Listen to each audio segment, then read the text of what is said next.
Welcome to the September 16th, 2024 regular meeting of the School Board of Directors. This meeting is also available via Zoom webinar. It's live streamed and is being recorded with sound for public broadcast. All participants joining via the webinar who wish to make comment will need to use the chat feature, which will be enabled during the audience recognition time period on the agenda. If you are attending this meeting in person and we'd like to make sure you're aware that attendees may be recording this meeting as permitted by the Sunshine Act, which means that any remarks that you make at the stand or in the audience can be recorded by those around you and any other members of the community. The board believes it is in the best interest and the best interest of all the students of the district to hear comments from district residents and taxpayers.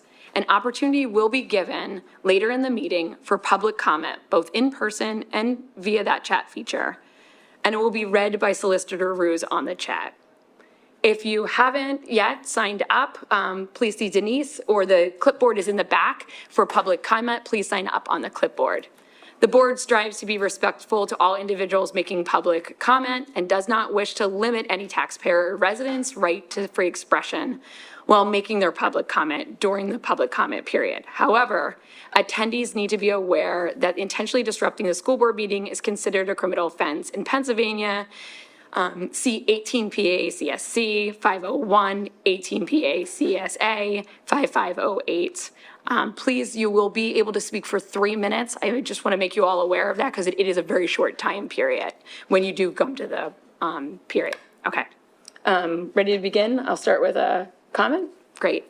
So I'd like to address everyone here tonight, everybody online, and people that will eventually be seeing this on the recording. I want to begin by sincerely apologizing for the lack of leadership that resulted in the committee meeting on a week ago. The meeting did not meet the standards of professionalism. It did not meet the standards of transparency or respect, and our community deserves better. This has led to a loss of trust of this board and a loss of trust of our leadership, and I am sorry. As a servant leader, I believe that good leadership requires humility and courage to recognize when mistakes have been made. A key part of leadership is knowing when to apologize, when to reflect on what has happened, and my role as your board member, I feel like I have let you down in that work in the last week or two. I am committed to learning from these mistakes, and I assure you that our actions will be different as a team in the future. We believe in the values of openness, respect, and accountability, and we will hold each other to that, and we hope you continue to hold us to that as well. We were given a comment by a community member, and I'd like to share just a clip of it really quickly. She shared, if there's one thing that the educational system needs to teach our students, it is the nuance and complexity that the reality that more than one thing can be true at the same time. Every single board member needs to be listening and learning and not denying these realities. If the board member does not do that, or if we do not do that as a collective leadership team, we are all of these realities and understanding the complexities of them, we can do harm. And that we are incapable of equitably serving our members of our community. And that means our kids, because we do believe and we do put kids first. Moving forward, we will review what led to these mistakes, and we will take concrete steps and actions to improve them and not let this happen again. We are dedicated to rebuilding your trust and leading in a way that supports this community the way all of our community members want us to do, and ensure that you believe and trust in our civic institutions, and the public school being a key one of them. We will be scheduling board trainings on anti-Semitism and racism. We will be looking into community conversations on these topics, both of these to be facilitated by outside experts in these conversations. We have already begun conversations with the Secretary of Education on training from PHRC, which is the Pennsylvania Human Resource Relations Commission, on what has happened in the last 2 weeks. And before that, let's be honest, it is leading up to the point, not just what happened 2 weeks ago. And we want to explore how we can truly evaluate the impacts and the claims that we make as a school board through our policy and ensure they're equitable and supporting our children. Tonight, we are here to listen to your comments and to listen to our community and directly hear from you. I want to thank you for holding us accountable, and I want to thank you with your patience to helping us improve. And with that, I'll turn it over to Mrs. Schaefer to move us along.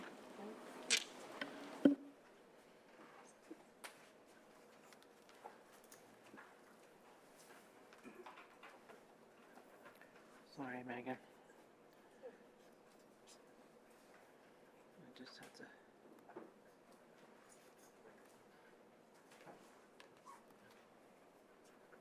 Thank you. Yeah, I'm going to bring this back on this side.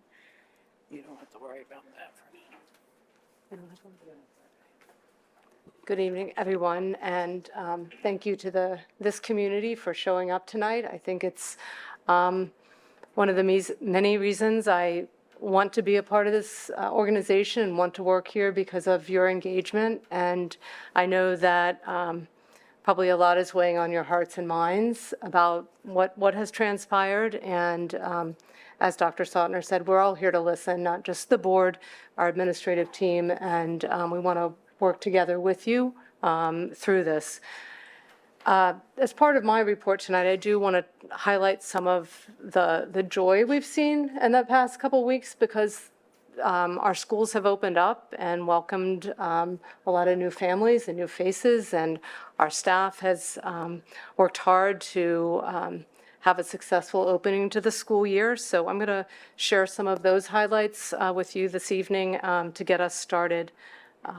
So you probably saw some of these pictures on our website, but it certainly is an exciting time of year for us to open the schools, see all of the children rejoin us after they've probably worn you down over the summer. And it's our turn for a little while to have them in our presence. And we were excited to get this school year open with some really some new initiatives. And I'm going to highlight some of those things and also let some of our great teachers enlighten you as to their first few weeks with our youngest learners. Just a few fast facts and figures that might be of interest. I want to remind everyone we still have 11 schools. Black Rock is in its third year. It seems like yesterday that we opened the doors at Black Rock Middle School. Our overall increase of students this year, as reflected by our third day enrollment number, is about 43 students more than we had last year. I think what an interesting talking point is for me is how many new students join us year over year, and we have over 1,000 new students. So that's not just new kindergartners, that's across the district. And so think about how many new families and students that we're welcoming year over year. That it does reflect an increase because we've seen an increase in the number of kindergarten students we have this year. 476 last year. We had about 344 across the district. So I think universal full-day kindergarten did make a mark in terms of who is joining us this year, and we're excited about that. Healthy start times, I have a checkbox there because we did it.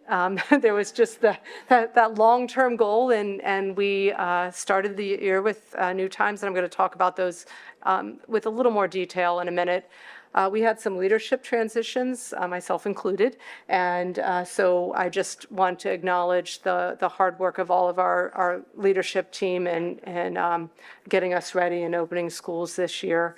I think it's been relatively smooth. As I've said to others, I typically monitor like how many, complaints we get roughly. I don't have a precise number as it relates to the opening of school, but it seemed pretty normal.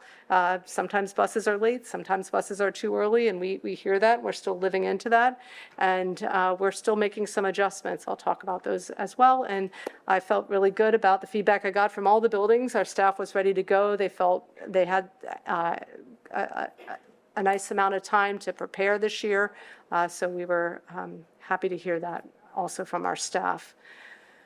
Just to touch on healthy start times, I had to put the countdown timer because I've been watching that for like a whole year and it finally hit 0, so here we are.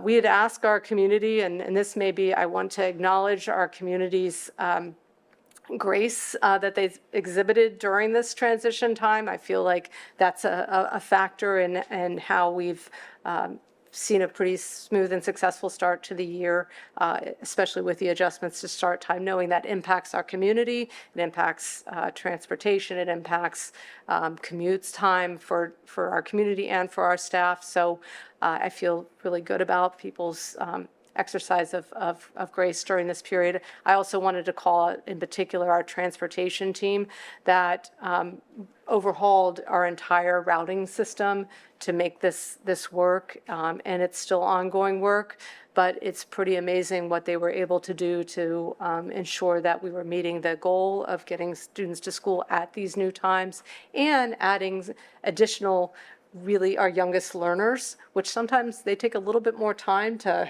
get on and off buses and get picked up. So even with that additional time, we've, I think, done a really nice job to do our best to make sure that our students are arriving and getting home in a timely fashion. And also acknowledgement to the township and to the LMPD who have assisted in our preparations for making the transition as smooth as possible with their sort of assistance with some of the patrols relative to traffic during these initial few weeks. I thought, oh my goodness, that's a little smaller than I anticipated, even on that large screen. We had done a survey of our students prior to the end of the year because we wanted to gather some baseline data on the sleep, the changes that we're making in order to accommodate more sleep. So I'm just going to highlight some things. These will deserve a deeper dive at another time, but we did survey students from grades 4 to 11 last year. This will give us some data to compare to at some point this year. We did things like ask questions about how much, how sleepy do you feel during the day? Is this a big problem for you, or is this a little problem for you? And we see that there's, for some students, this is just the high school, current high school students last year, 8th to 11th grade, reporting it's a big problem or a moderate problem for approximately 40% of our students. So I think that's a pretty good number to be concerned about, that's an issue. So again, supporting why we did this in the first place. We also know that just moving start time isn't all like the entire, problem solve to making sure that our students are experiencing healthy sleep, experiencing a good balance in their life. So some of the other questions we ask, and I'm just giving you some examples of, how much time do you spend on homework? And we see most students spend less than 2 hours per day. Some spend more. So that's an item that we want to continue to look at. We know that came up in terms of our conversations about sleep and overall wellness is the balance students have, and one of those factors that the schools actually do control is homework.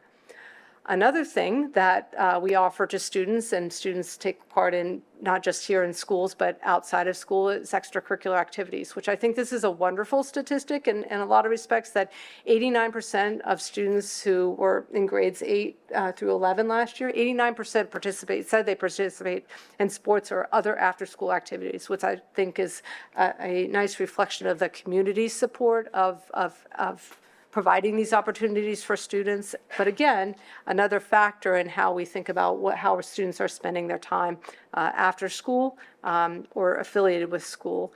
And then finally, another snippet from the survey that I thought was timely to bring up is how much time do you spend on social media every day, knowing that is something that also impacts wellness and potentially sleep. And we do see only 16% of our high school students reported less than an hour per day. So a majority of our students are spending more than an hour, or reporting spending more than an hour a day on social media. So again, not any one thing I think moves the needle to a point where we think all students are have peak health opportunities every day, but certainly something for all of us to be, continue to pay attention to.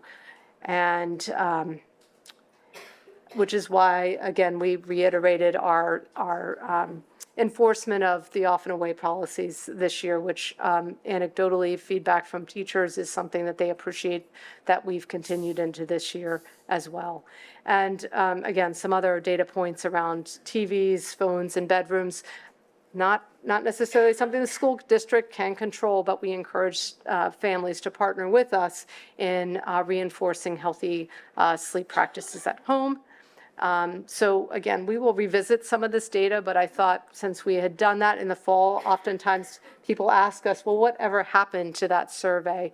And I wanted to make sure we brought some of those data points forward sooner rather than later. I'm going to jump to another topic, which I think is really exciting. And before I turn it over to our kindergarten team here, we have partnered under Dr. Yanni's leadership, partnered with the Committee for Special Education and Patan to build a family guide for special education and student services.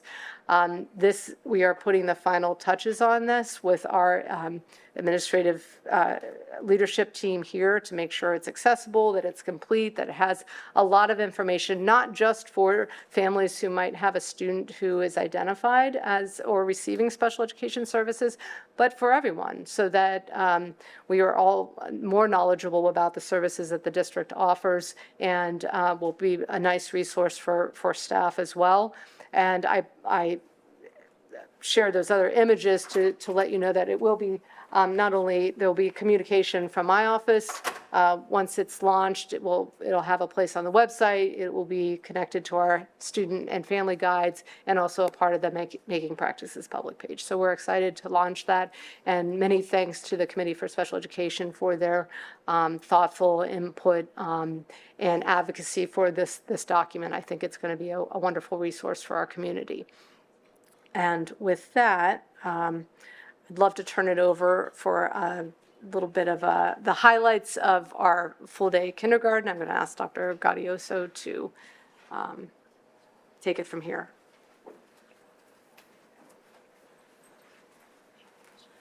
Good evening, everyone. We are really excited to be here to share a little bit about Universal Full Day Kindergarten, which, if there's anyone here who doesn't know, we just launched this fall, and we're really excited to share with you just a high-level overview of what it is. And I'm joined tonight by a fabulous crew from kindergarten: Sam Mancini, Lisa Guidetti, Kirsten Lawson, and we're going to start with a big thank you to the Full Day K advisory team. And this was a team that worked for 2+ years, really, developing a vision, working through all the logistical planning, and really organizational development communication to make this happen. So thank you to all those who were a part of that process, and for the support that we've had along the way. We also want to say welcome to our Full Day K teaching team. We have about 14 new teachers, and I say about because a couple were LTSs, and this year we do have some returning. This team has really been amazing and collaborative, and one of the things that we are looking forward to is not just the building collaboration that will naturally occur in professional learning communities and building teams in each of these homeschools, but also to the idea that we're building a district cohort of kindergarten teachers who are going to be a broader learning team. It's already started. It's been really exciting watching that unfold as people started working together this summer, sharing ideas. So we're really excited to have this team on board for this work. We also want to have a big shout out to our kindergartners, our youngest district students. And you can see the K Joy, the welcome to kindergarten, first day of kindergarten. I don't know if everybody can see that, the little tag that this little guy is holding up, first day of kindergarten, those smiles on the playground. When we started out this work, the team really had to think of a vision for the program and what we wanted to accomplish. What type of experience did we want to design for our students? And at the heart of it, the team was unanimous that we wanted to create an experience that was joyful, that built curiosity, wonder, inquiry, problem solving, and we really had exciting, energizing conversations about how do we make that happen. And on day one, you can see we've accomplished it with the joy, with those big smiles. So we're sharing a little bit of that K-joy here.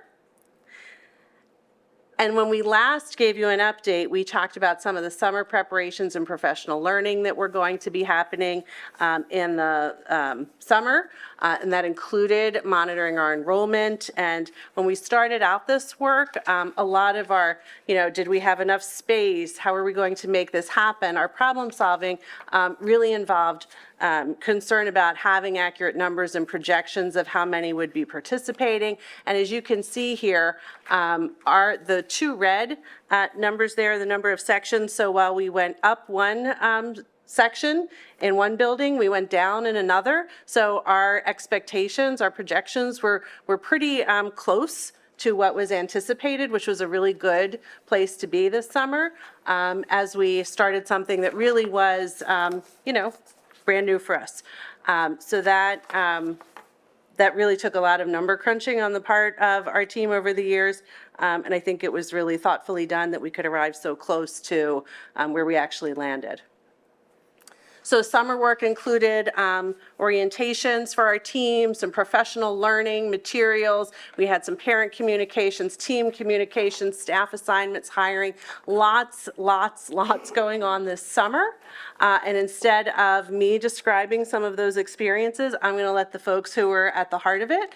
And I just want to give a shout out to, these are three of our veteran kindergarten teachers who have been on curriculum cadres. They have presented at CCOB. These guys have been deeply invested. They were on the K advisory team. They really have been leaders. And when they're, sharing and interacting with our new 2K staff, they've really contributed a lot. So I want to thank them for being here at this really busy time of year. And I'm going to ask Sam Mancini to jump into the professional learning. Thank you. Okay, thank you. So this summer, we spent time working together as a grade level, veteran teachers like myself, and new teachers, and all in between, just getting monthly updates, focusing on just the different aspects of the curriculum and in-service opportunities that were available to us. Also, we talked about materials that would be ordered and ways that we could use them in our classroom.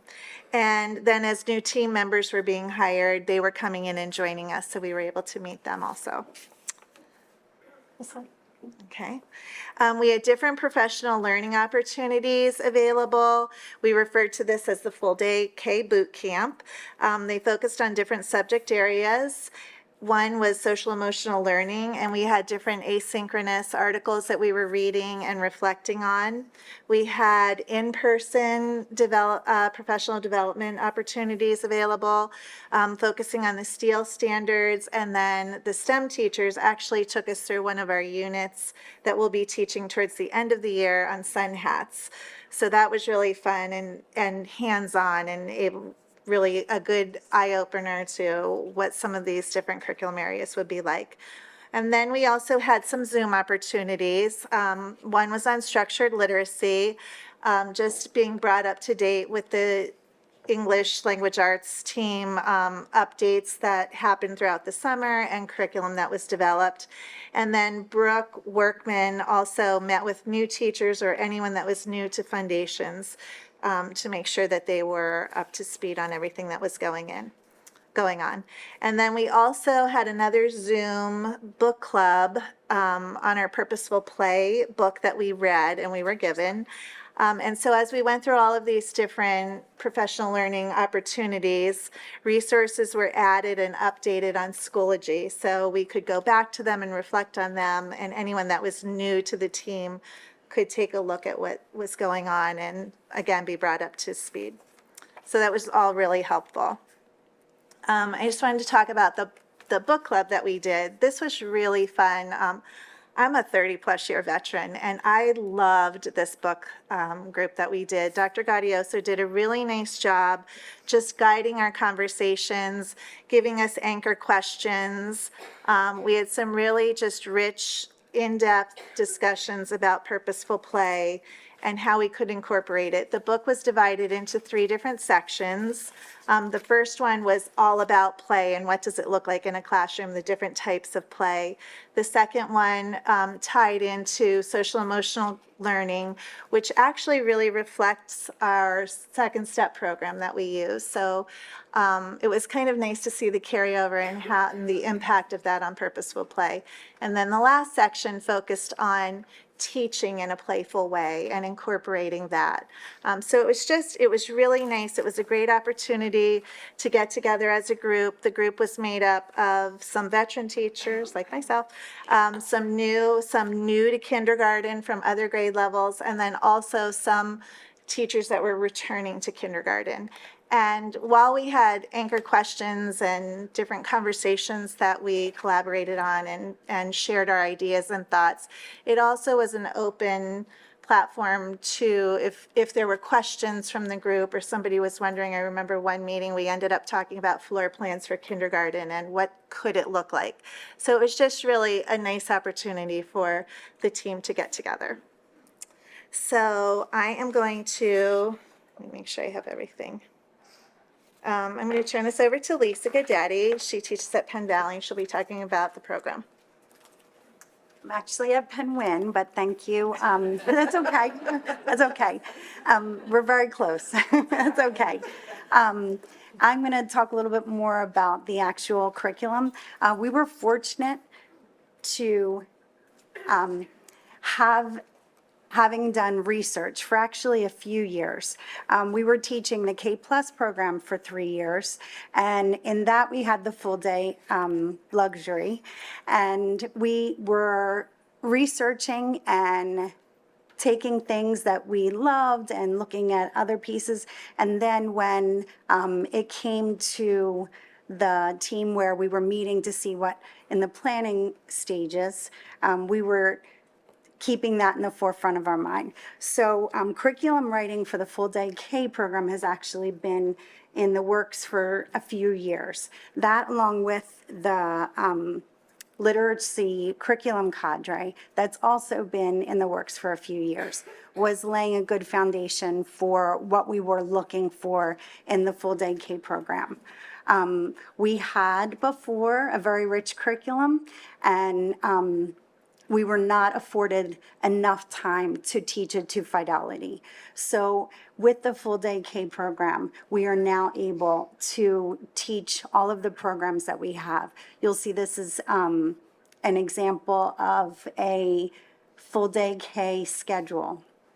And you'll have the entire literacy block that we're able to meet all of those pieces that Sam was speaking to, with the Hegarty and the foundations and the interactive read aloud, teaching those skills and modeling them, and then actually having the children respond to them and use them in their own small groups is very beneficial. The writing that we're able to teach with the kid writing program, and then also teaching the math with the play-based learning and the science.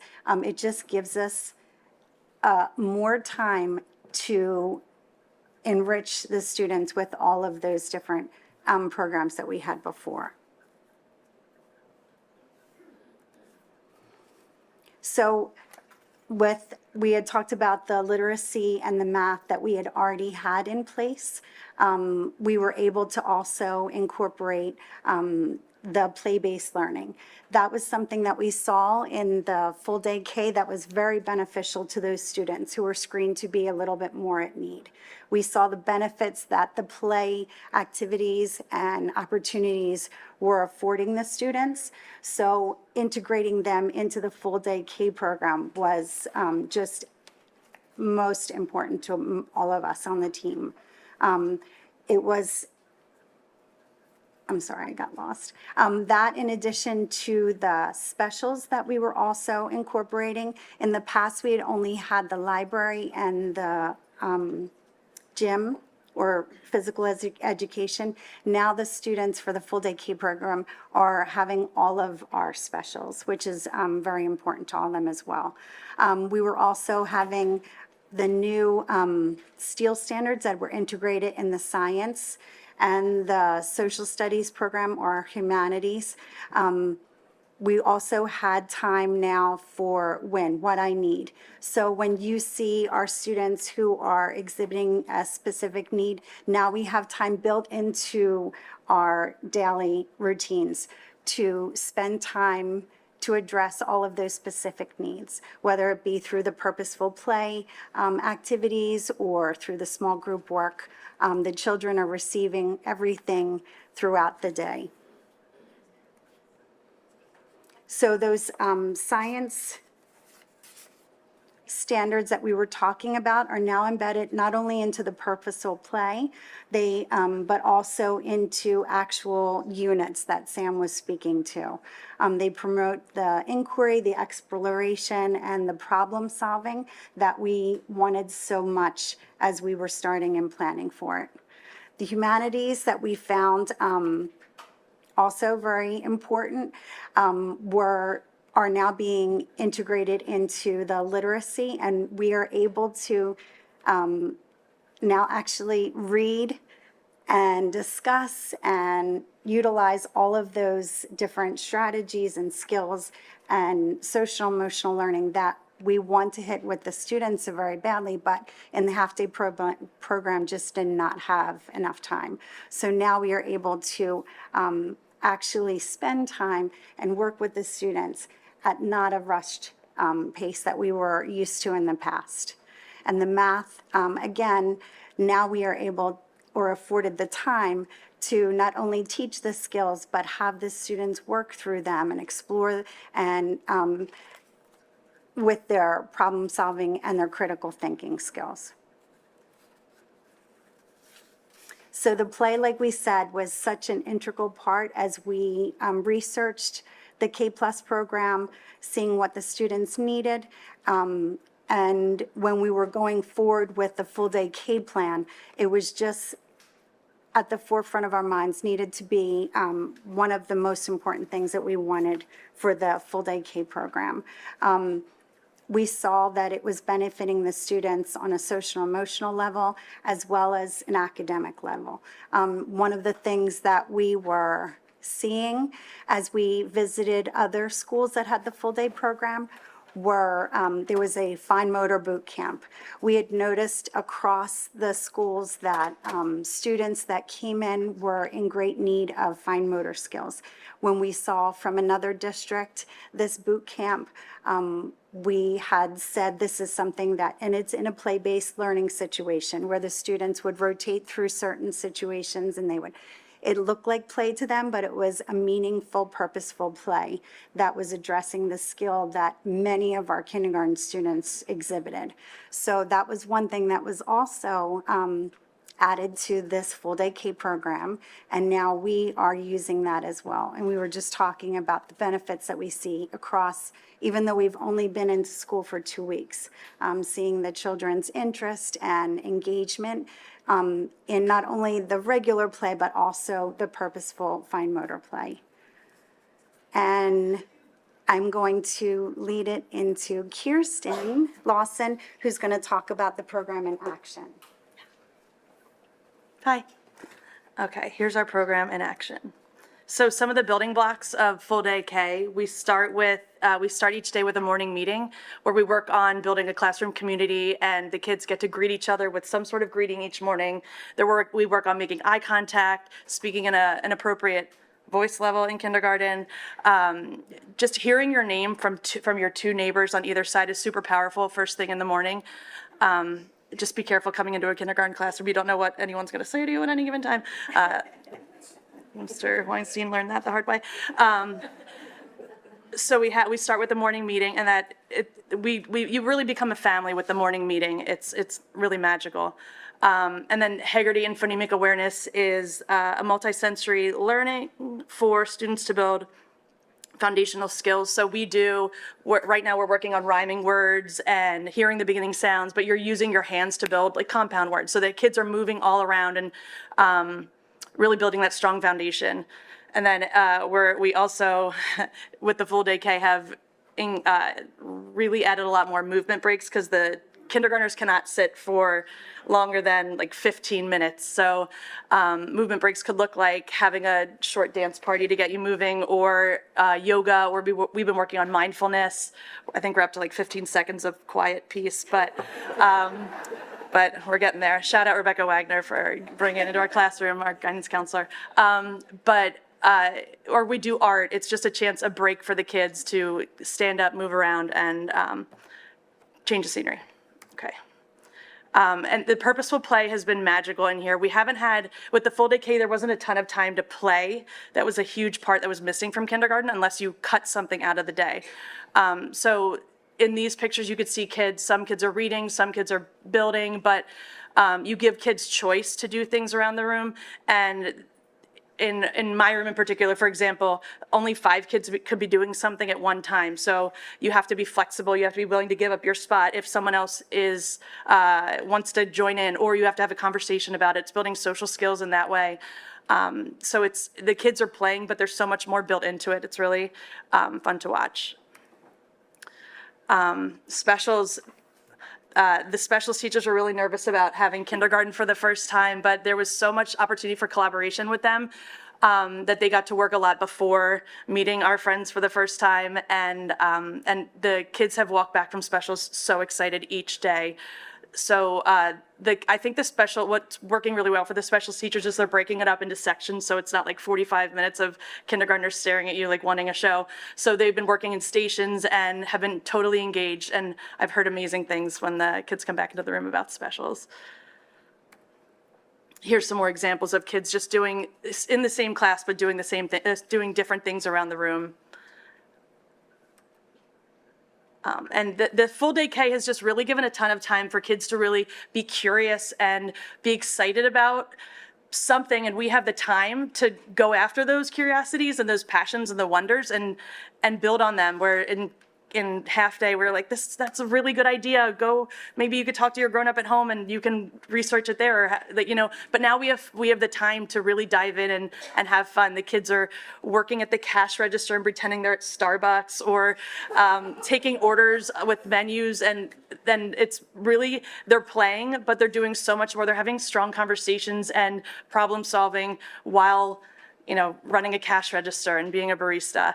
Our principal came in today, and one of the students was dressed as a police officer, and she had to have a moment with him to report a problem. But they're comfortable like engaging with anybody who comes in, and then it's really fun. Okay. Yeah, and more of that wonder. We have Sam. Do you want to talk about do you want to do your story, or we're moving on? Okay. Sam had a fire drill, and her amazing students decided to build a firehouse in their playhouse, and they built a fire truck and had a fire hose. So it's like they're building on these teachable moments. They're saving the babies. It's really cool. Yeah. So it's more time for kids to be kids and feel free to be themselves and have fun. Okay. Next step. Oops. So clearly you can hear the excitement. So next steps, we'll continue the professional learning, the support, and like I said earlier, our goal is really cross-building collaborations, taking advantage of what we've learned during COVID with virtual resource banks, having those nurturing the formal and informal ways that teachers can collaborate and learn together, and it'll include some walkthroughs, and I'm sure we'll report back to you at some point later in the year about our learning and next steps. We also just want to talk briefly about, we have a lot of assessments in kindergarten. We're looking at our earliest learners and what they need. And these are assessments that have already been part of our program year to year. So we'll have the opportunity to look at potential impacts over time as we look at cohorts of students who get the advantage, the benefit of the full day program. So I'm sure we'll be reporting back on some of what we learned over the course of this year there as well. Okay. Thank you very much.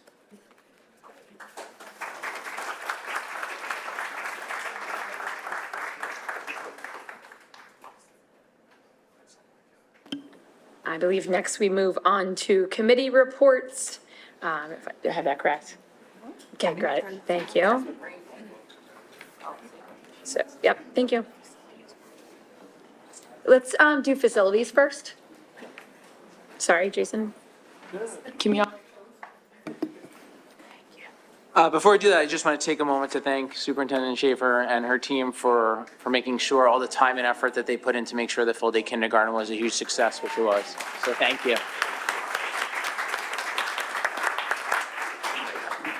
In our facilities and purchasing meeting that we had last week on September 12th, we went over the list of bills.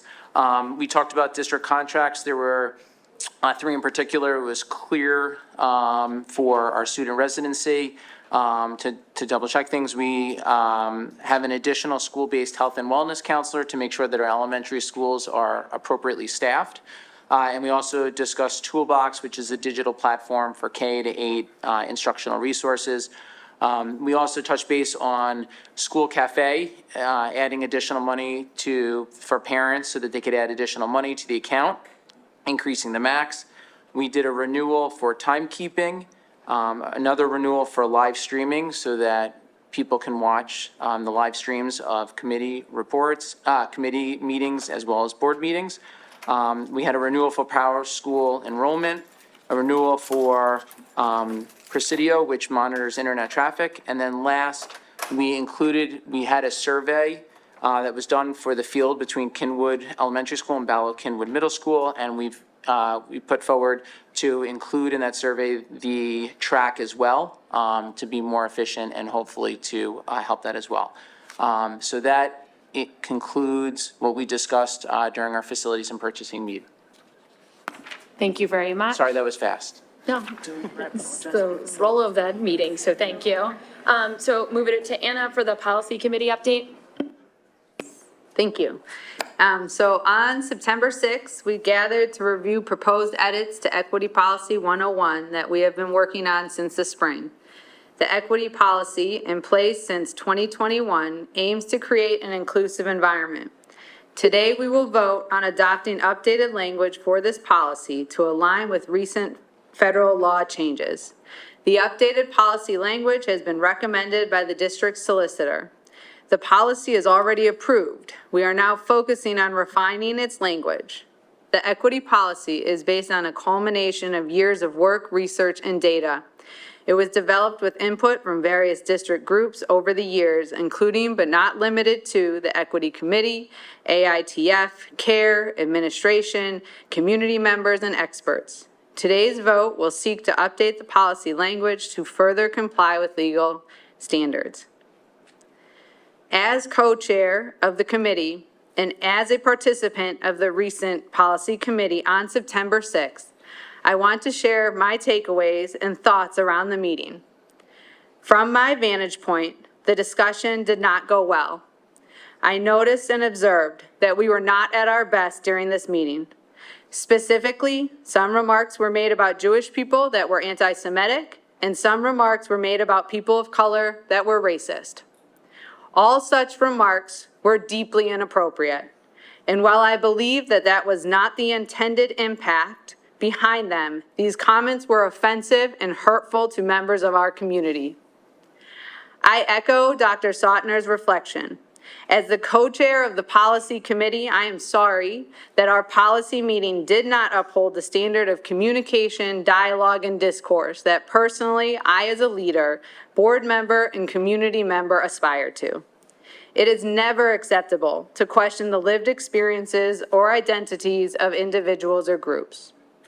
While we must address these issues, it's important to see them as opportunities for growth. The impact of words can differ from their intent. As a community, we need to engage in open, respectful conversations to understand and learn from one another's experiences. Our diverse community means that each student's experience is unique, and it's crucial to recognize the additional challenges faced by those affected by discrimination and racism. Moving forward, we need to enhance our dialogue, structure, training, and support for effective implementation. This includes addressing opportunity gaps and ensuring equitable services for all students. One of my main takeaways from the policy meeting on September 6th is that we need to be open to more robust dialogue about our district's needs. This requires enhanced structure, training, and support delivered in a non-harmful manner. The administrative regulations, AKA ARs, will outline the practical implementation of this policy, and the outlined delegation of responsibilities included in the policy begins to clarify expectations. Our commitment to equity must translate into actionable changes, especially in addressing opportunity gaps, anti-Semitic incidents, and disparities in services for students who identify as neurodiverse or identify as LGBTQIA+, amongst others. My goal, and I truly believe the goal of my colleagues, is to ensure that the policy's intent is fully realized for our students. This begins with holding ourselves accountable and embracing historical data, both quantitative and qualitative, as well as feedback to drive inclusive practices. We must move beyond historic norms and practices that fall short of our district's goals and the needs of our students. If as adults, we are willing to commit to maintaining high standards of communication and dialogue, we can then model and facilitate meetings and provide a safe, inclusive space for open discussion and dialogue, such as that we would want our own students and children to engage in. Together, we can turn today's decision and subsequent conversations into transformative steps towards equity and inclusion for our district and our students. I would also, at this time, like to ask if any of my other board member colleagues who were in attendance on September 6th policy meeting would like to share their reflections. I would. Abby? Good evening, everyone. In this time of increased societal division and anti-Semitism, I believe that we have to continue to refine our policies and programs that work towards greater respect for everyone and find better ways to promote harmony. My line of questioning at the September 6th meeting centered on clarifying how the district's equity policy is being implemented and how best to measure its efficacy so that we can understand how to best address the needs of our students. My questions were never meant to challenge anyone's experience or identity, and I appreciate the community engagement and look forward to productive meetings ahead. Thank you. Kimberly? Thank you, Anna. First off, I want to say that I am not anti-Semitic. Anna Chirac and I both made objective statements regarding the demographics of the Jewish population in the United States. We stated facts from U.S. government census and other reports. The transcript of that meeting can be reviewed online by the public. Secondly, the definition of anti-Semitism, according to the University of Pennsylvania's Task Force on Anti-Semitism, their final report on May 20th, 2024, defines anti-Semitism like this, and I quote, "Rather than embrace a controversial definition and appreciating that doing so might inhibit rather than advance commitment to combating it, the task force agrees that anti-Semitism can be defined as the expression or manifestation of hatred, violence, hostility, or discrimination against Jews because they are Jews. Therefore, labeling me anti-Semitic is not only untrue, but is also defamatory.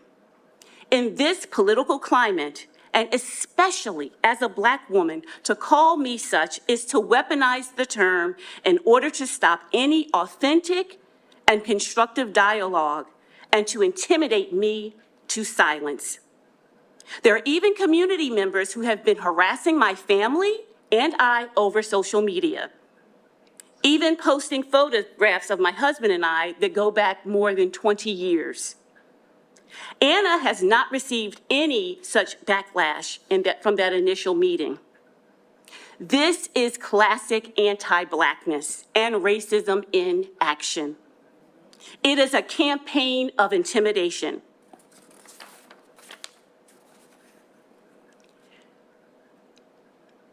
Additionally, I take issue with you policing my tone. It is well documented that Black women are consistently perceived by Caucasian people as overly aggressive. This perception is harmful and serves once again only to police and silence Black voices. That said, I will not be stepping down as a board member. I have served my position with integrity since 2022. I have done my due diligence and research for each and every topic brought before me in board meetings.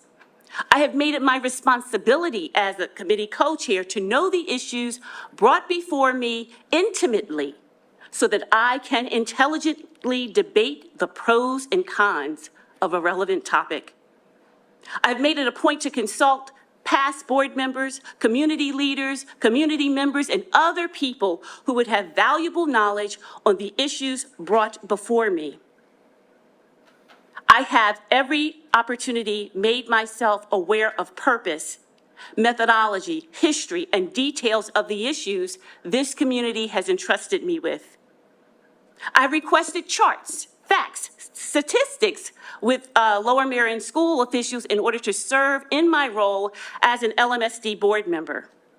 I should not be sacrificed in favor of board members who do not make themselves knowledgeable about the committee on which they serve.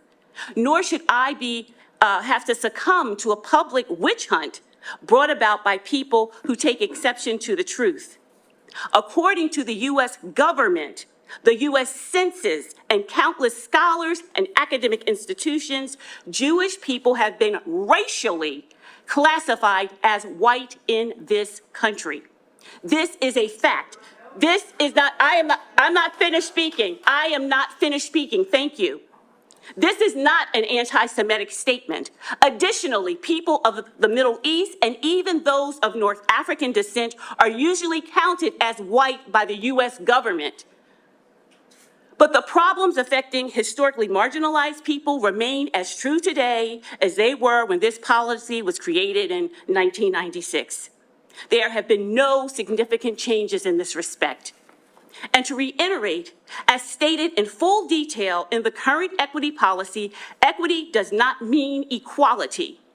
This and the reasoning behind why the policy was created have been documented and explained ad nauseum through the years since its inception.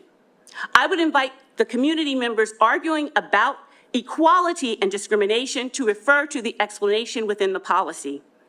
It was created for specific reasons, and there is no difference from 1996 until today in why it is still needed within the Lower Merion School District.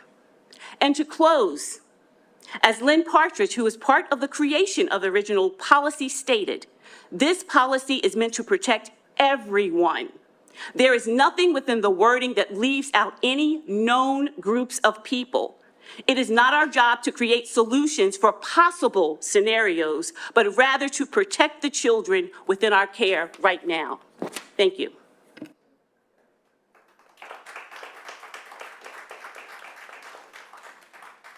Melanie, do you have anything you want to add?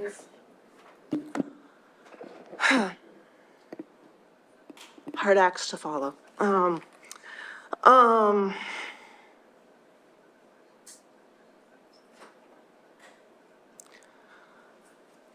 Sorry, give me a second. Let's just say I've lost a lot of sleep since that night.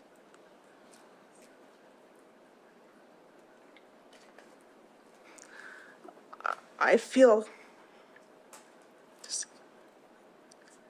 I feel somewhat responsible for the conversation as it went and my leadership in the meeting. And then it get to a point that it did. My thoughts keep going back to the students, and that should be our focus.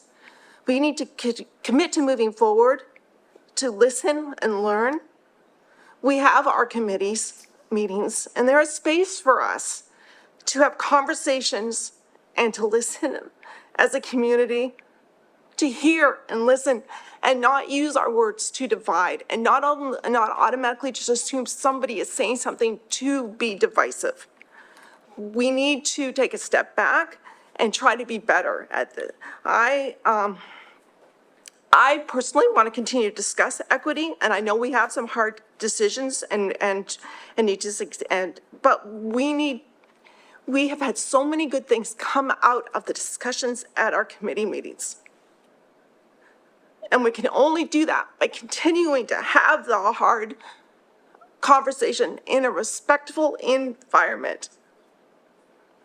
And I hope as a district and a community that we can continue to have these discussions so that we can move forward to help all the students to have what they need so that they can succeed in life.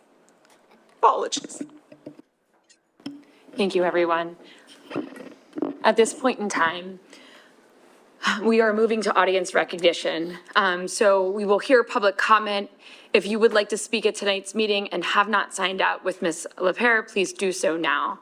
For those of you joining us via the webinar, the chat feature will now be open and you will see a timer of 10 minutes appear on your screen. You can submit your comments and or questions via the chat feature. Please be sure to begin with your full name and where you reside in the district in order for your comment to be shared. Okay, we're going to begin. I just want to remind everybody that when you're at the podium, you have 3 minutes to share your experience. Please let us know your name and the area of the community that you live in. This podium and the chat feature are for residents, and then we will read the public comments as well. Just give everybody a minute to take that in.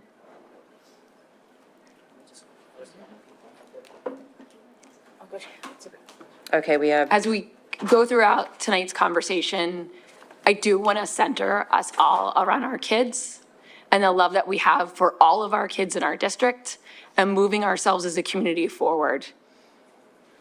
Yep. Okay, we have Janine, I think it's a DeVere, I'm sorry, it's hard to read that. Kate Rafferty, and then Elaine Johnson.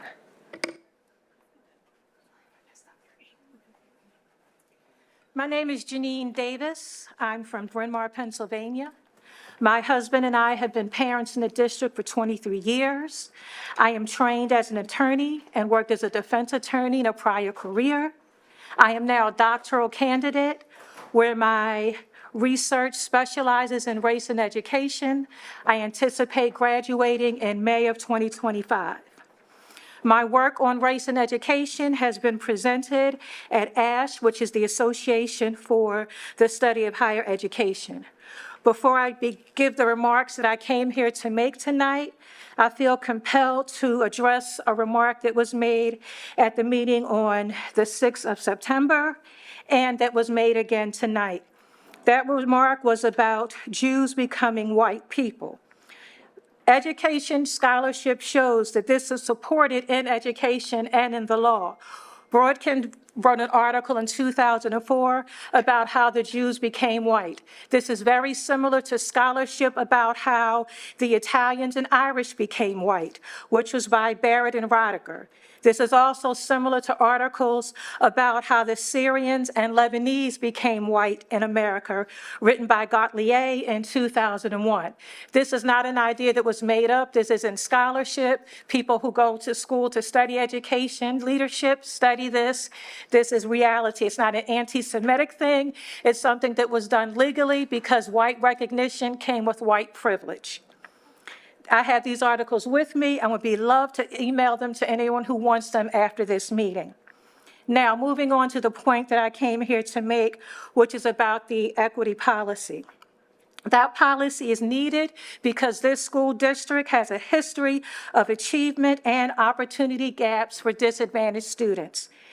They have been historically discriminated against, and they're being discriminated against now. Such discrimination continues to this day. Like other Black parents in the room, my children who are students now experience this at school. My children are honor students, they are AP students, they are award-winning STEM students who compete nationally and do extremely well. But they still are experiencing, to this day, we had an incident on Thursday about racism in the classroom and them not being respected because they're a Black student, one of the only Black students, Black girl in the classroom. This policy is needed, and I urge the board to continue to work on this policy and to keep in mind the statement in that policy, which is the value of equity is that the entire community benefits when individuals get what they need. Thank you. Thank you. Just to give everybody a framing, we have 28 speakers signed up so far, and then we'll read the comments just to give a framing. My name is Kate Rafferty. I live in Villanova. I'm a lifelong resident of Lower Merion. My husband and I both went through Lower Merion School District. My son is currently attending middle school in the district, and I'm an elementary school teacher in the district. I've worked here for almost 20 years. Another part of my identity is that I'm Jewish. While I unfortunately have experienced anti-Semitism both as a student and an employee, eliminating the equity policy will not fix anti-Semitism. One thing that would be helpful is across the board for anti-Semitism and racism is if people would just stop telling other people how to identify and how they identify. That across the board would be really helpful. I'm also a DEIB leader at Penn Wynne and regularly attend CARE meetings. I've been part of several cultural proficiency teams over the years, including the ones that wrote the first CP for Kids lessons. I was also part of AITF and had most recently been working to make the equity policy more user-friendly. After viewing the most recent policy meeting, it is clear that we should get that project back up and running. It is very concerning to me that some school board members who are making decisions about changing or possibly eliminating the equity policy clearly do not understand the work we do or why it is being done. Many community members also seem to be very confused. There needs to be a better understanding of the work that is being done, as well as the different policies that cover religion and civility before people make such serious accusations regarding the equity policy. I just want to reiterate a few other points that have already been made. Equity literally means giving everyone what they need. It is the opposite of discrimination, and the needs of individuals are met. Similar to differentiation or of instruction, equity recognizes that individual groups may need different things based upon historic experiences that impact their lives today. Historically, marginalized groups suffer from systemic inequities that impact their social, emotional, and academic progress. Students may not be able to make the academic growth necessary if they don't feel seen, represented, and a sense of belonging. That being said, the larger goal is for all members of the school district to feel a sense of belonging. The equity policy is designed to be inclusive of all groups who suffer discrimination and can serve as a tool to allow the district to address discriminatory practices. As new issues arise, the policy is flexible enough to cover these as well. The policy cites specific groups as examples, but is not limited to only those groups. DEI literally means diversity, equity, and inclusion. By definition and practice, it does not exclude any group. Lastly, I have heard recently that the contract with Sage Wellness was eliminated and that there's even talk of eliminating CARE. I would like to know if this is true, and if so, how these decisions are being made. The professional development that I have received while working with Sage has been incredibly meaningful. The conversations that I have had with colleagues and community members at CARE meetings have helped me grow professionally and personally. There needs to be more transparency with how these decisions are being made and what is influencing them. Thank you.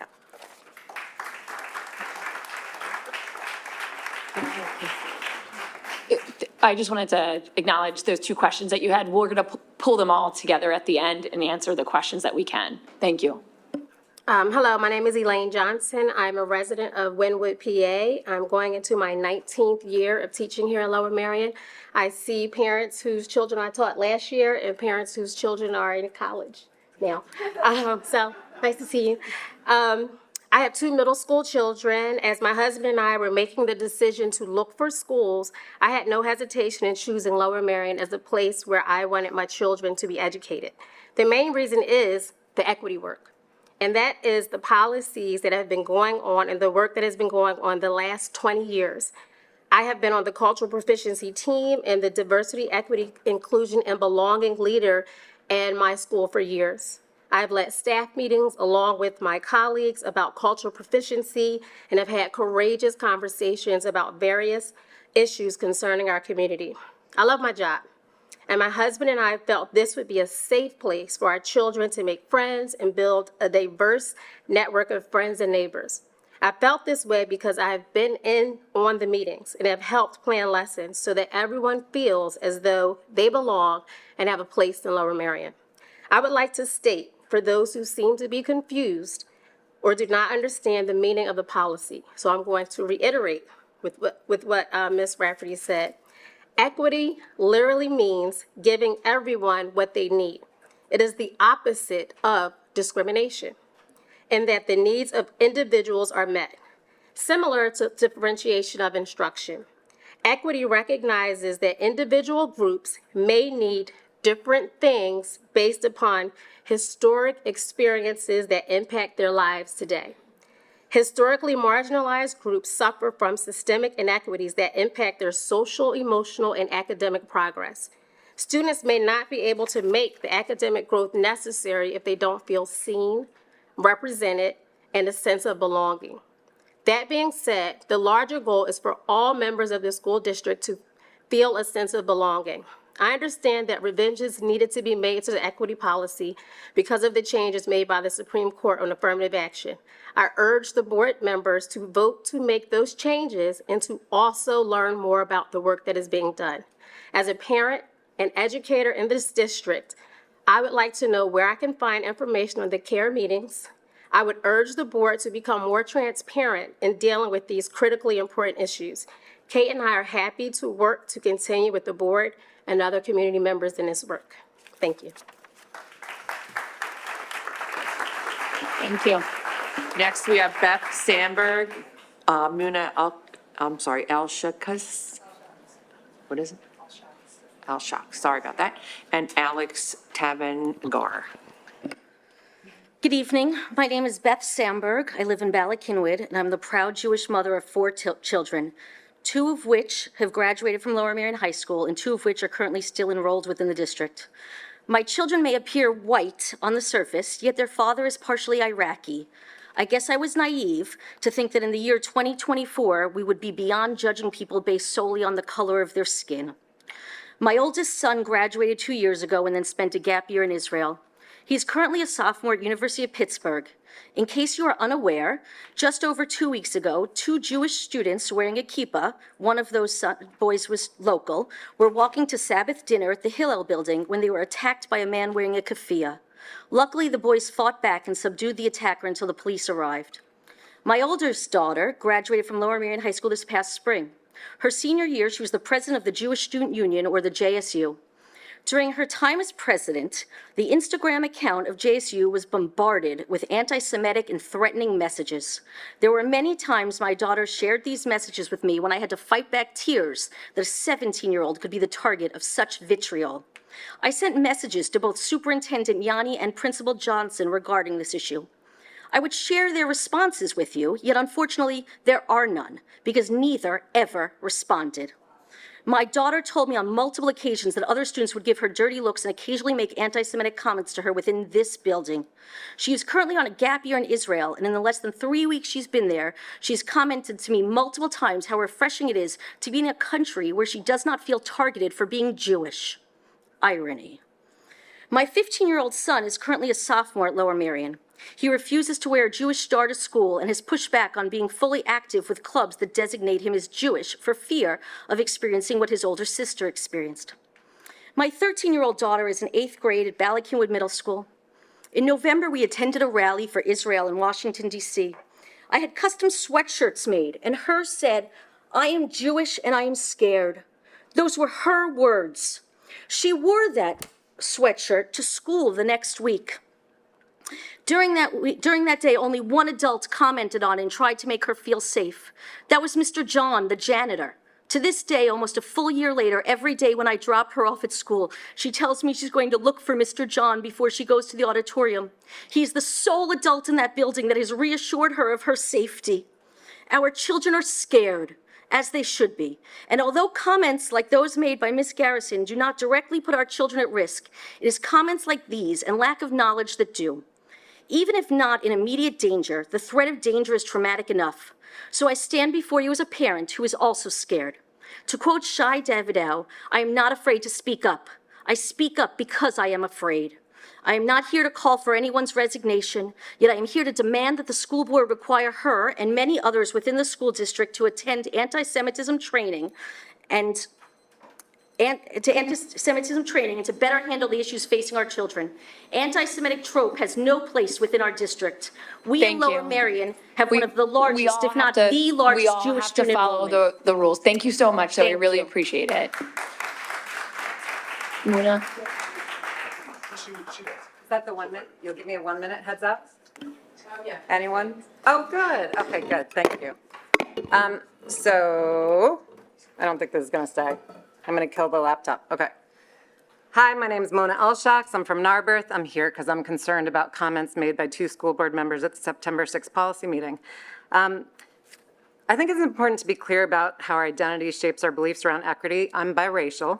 My father's family is Egyptian and Muslim. My mother's family is white and Christian. My husband's family is Jewish. I'm thankful my background allows me to see multiple perspectives. Unfortunately, it's also allowed me to see prejudice up close because I've had Jewish, Muslim, and Christian members of my family say prejudiced things about other people in those groups. So it's why I understand that both equity and equality are important in our schools. So hopefully I can take down the temperature a little bit. I'm a teacher, not an LM, but I teach 7th and 8th grade social studies. Too often, and there's so many misconceptions around equity in our country, because too often people who are opposing diversity, equity, and inclusion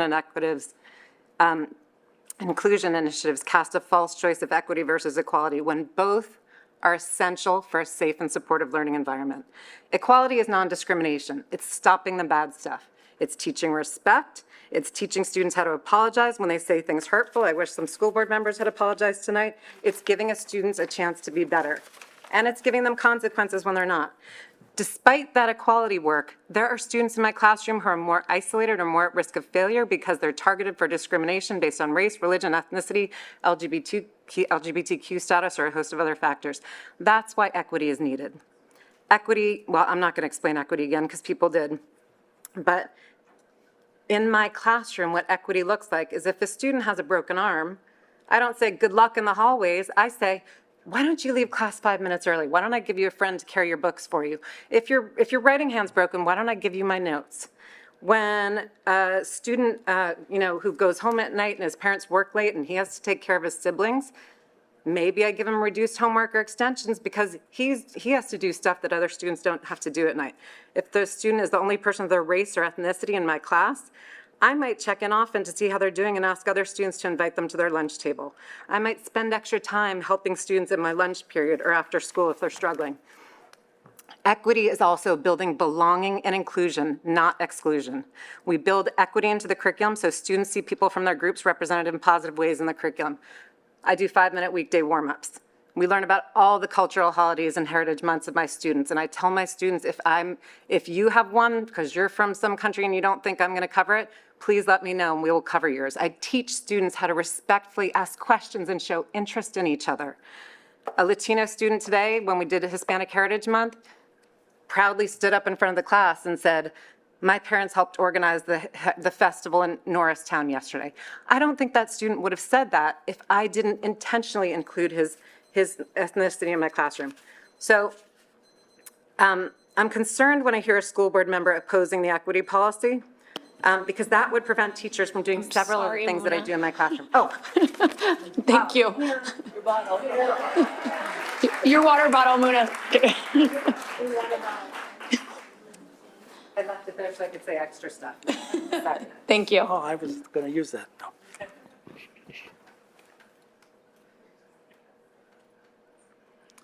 Good evening. My name is Alex Tavangar. I live in Villanova, Lower Merion Township, and I'm also the chair of the Education Committee of the NAACP Mainline Branch.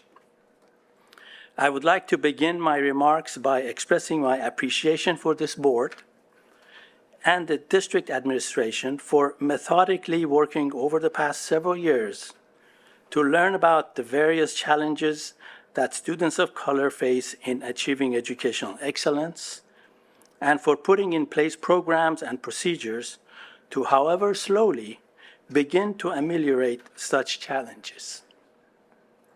The NAACP has consistently offered recommendations and encouragement, as well as collaboration, to the district as it has pursued its educational equity and excellence goals. In light of the fact that this journey is nowhere near its completion, and because we always want to be part of a solution, I would like to formally present the board on behalf of the NAACP Mainline branch and several additional community organizations with a document entitled Position Paper and Community Action Plan. Here it is. This document draws upon the data made available by the Lower Merion School District about the educational disparities among students within the district and offers concrete recommendations to help remedy the disparities. Such disparities include, for example, only 60% of Black 3rd to 8th grade students scored proficient or advanced in English language, arts, and reading.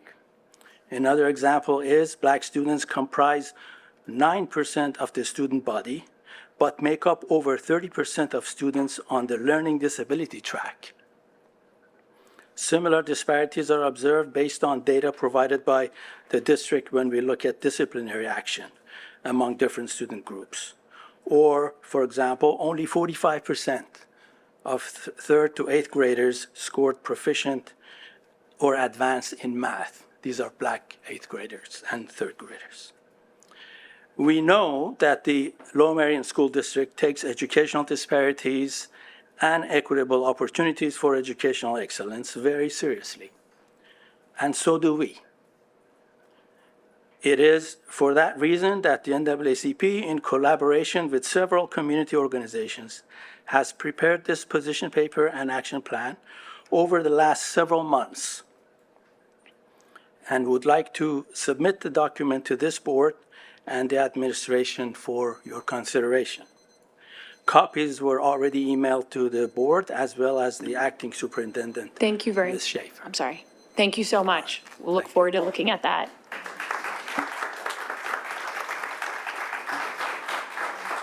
Next, we have Danielle Shaw, Lindsay Sinclair Boniano, I think, and Carolyn Spector.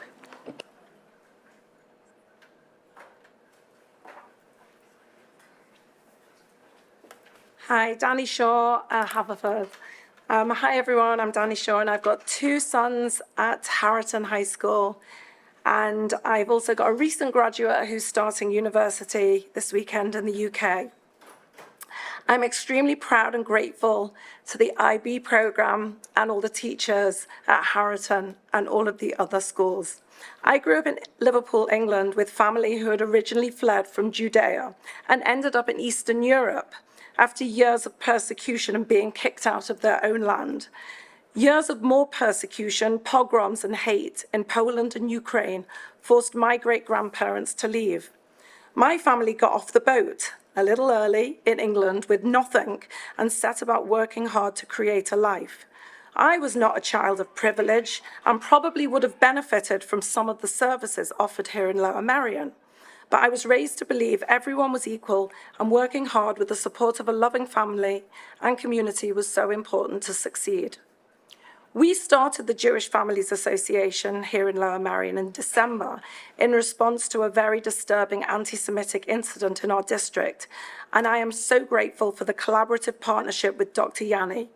We didn't get closure or accountability for many of the incidents, but we had, by the time he left, put in place a number of initiatives that were to be implemented in time for this current school year.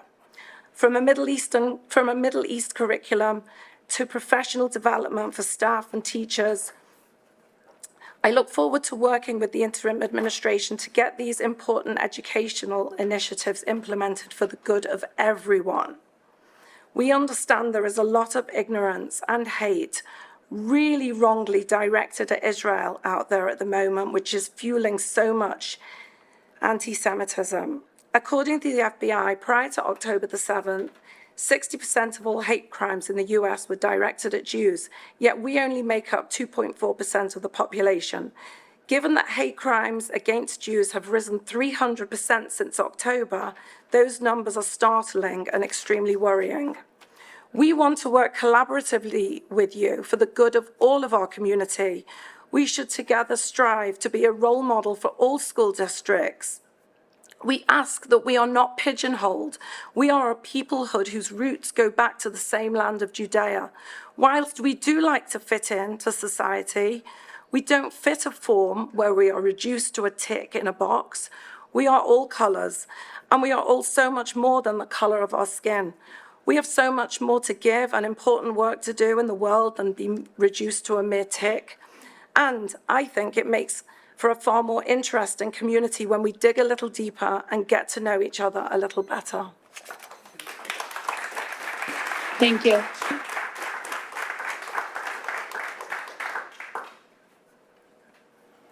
Hi, my name is Lindsay Sinclair Bognano. I live in Marion Station. I'm a proud mom of 3 kids at Marion Elementary. And the reason I came out tonight is really to voice my support for the current equity policy, the language, and its content. Specifically, as I heard as I was listening to the discussion around the word marginalized, the discussion around the word all, replacing it with the word all. I'm also here tonight as a proud member of GAIN, which is the Gender Awareness and Inclusion Network. I'd like to offer a voice to the many students that we represent within Lower Marion, transgender, non-binary, gender non-conforming students. These students have not just historically been marginalized, they are currently being targeted and overtly discriminated against. This discrimination, as quoted on the website of the Trevor Project, leads to suicide being the second leading cause of death among young people aged 10 through 24. And LGBTQ students are at a significantly increased risk. They're actually 4 times as likely to attempt suicide than their peers. And yet, when they feel seen and heard because of language, such as their correct pronouns and gender markers, that makes a huge impact and can reduce suicide by as much as 40%. The current equity policy at Lower Marion allows these students to receive what they need, which goes back to what's so clearly been articulated tonight by the definition of equity, and these protections as well as the language, because words matter, needs to continue. DEI&B is vital to the health of the community and to having a functional, healthy community. Anyone who experiences barriers to success in school deserves to be given equitable experiences. And again, I would close just by saying, I think that the word all becomes a slippery slope, in my opinion, to these policies being gone altogether. And we can see that around our country with a lot of effort being made. And so for that reason, I would ask you to vote to keep the language and the policy as it stands. Thank you. Thank you.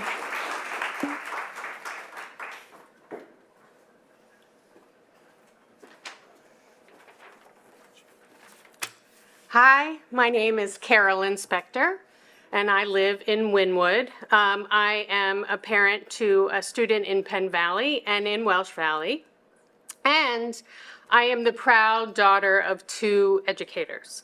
Some of you may know my mom, Ann. She's an incredible person and an outstanding civic engagement educator. Just don't tell her I forgot to put on lipstick. The Lower Marion Equity Policy represents the completion of Lower Marion School District's policy foundation.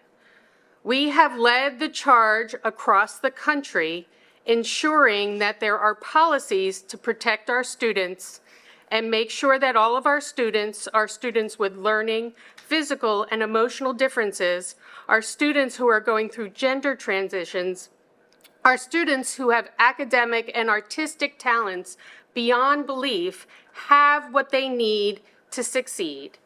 These needs are different and unique for each individual student. Lower Merion has abundant knowledge and wealth and some of the most outstanding educators in the country. And it is incumbent upon us as a community together to ensure that every student, including those who have been affected by systemic challenges or financial hardships, get what they need to reach their full potential. We, of course, want to do that. That is the definition of equity. Every single one of our students, not regardless of race, color, ethnicity, national origin, religion, language, immigration status, sex assigned at birth, sexual orientation, gender identity, gender expression, disability, or creed, not regardless of, but because of the diversity of experiences and backgrounds and needs of our students, deserve the maximum amount of support available from the school district and our entire community. 2 weeks ago, at my daughter's bat mitzvah, she read from the book of Deuteronomy in the Torah, Tzedek, Tzedek, Tirdof, justice, justice shall you pursue. One of the most well-known and important lines of the Torah, known around the world. Justice, justice you shall pursue. In education, this call to action means striving for equity, not merely equality. Equality assumes that everyone starts from the same place and needs the same things. Let us not be afraid to offer more to those who need it. It is about providing fair treatment in the present, and justice is about creating a society where fairness and opportunity are built into the system, so eliminating the need for ongoing corrective measures. Let's continue to create together an environment where all our children can reach their full potential. Thank you.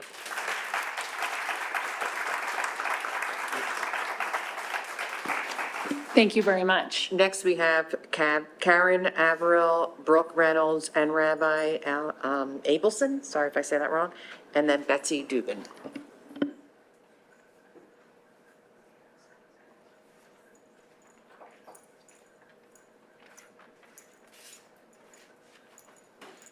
I'd rather be at the Eagles game.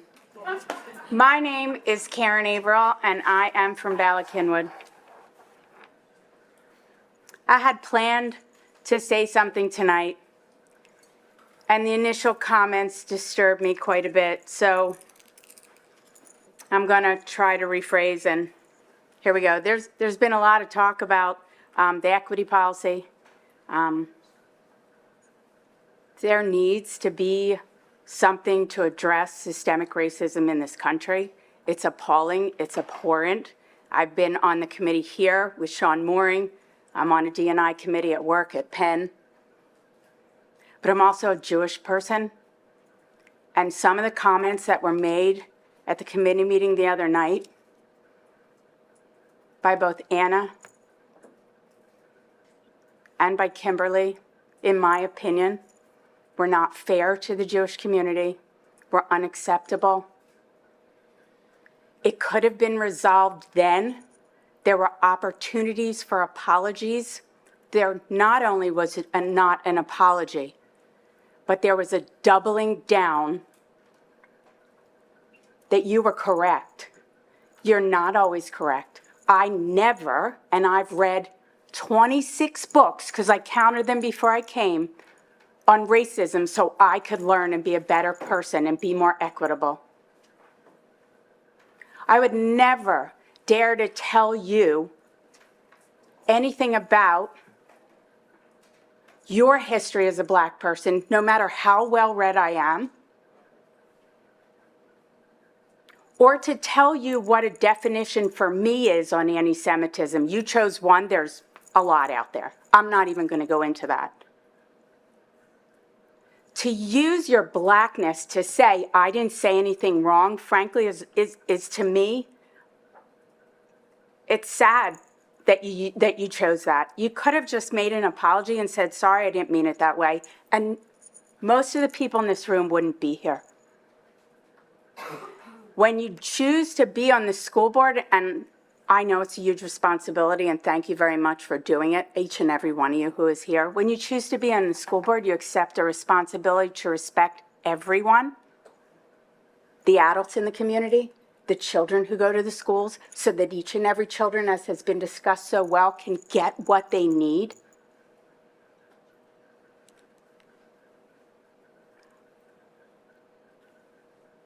I can't even say what I wanted to say because what you said beforehand blew my words out of the wall. Consider what you say and put yourself in someone's shoes. If you were Jewish, would you really like what you said? Was there a different way you could have said it? And Anna, to eliminate Judaism. Thank you was very a shame. much.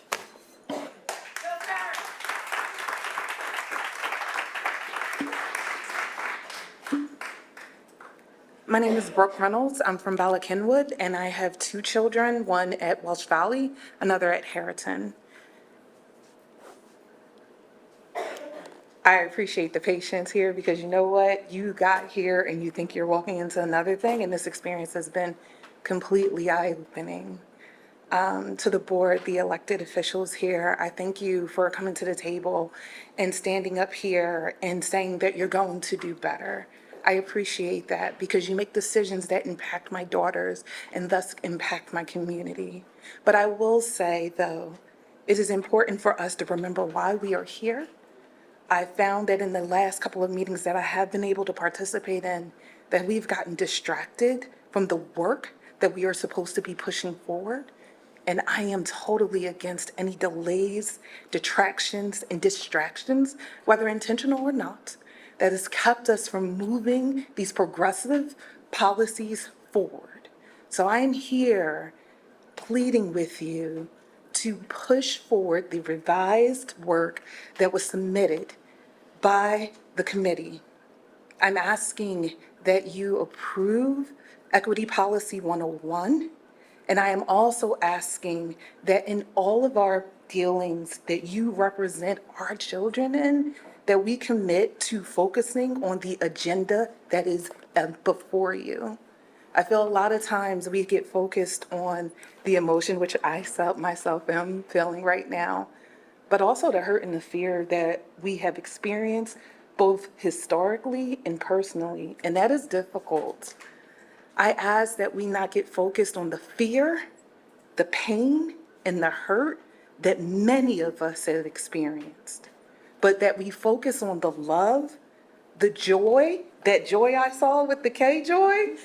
I pray that we focus on that to build a better future for our students here in Lower Merion. It is a big job, and it's not just these people before me, but it's all of us neighbors that are going to have to actively participate in that. And so these meetings are great, but let's also think about what courses of discourse we need to have going forward that helps us work through some of those challenging feelings that we've all been experiencing that can sometimes get in the way of the work that is being put forth. It's not that it's not important, but there's a time and place for everything. And right now is the time to get equity for our students.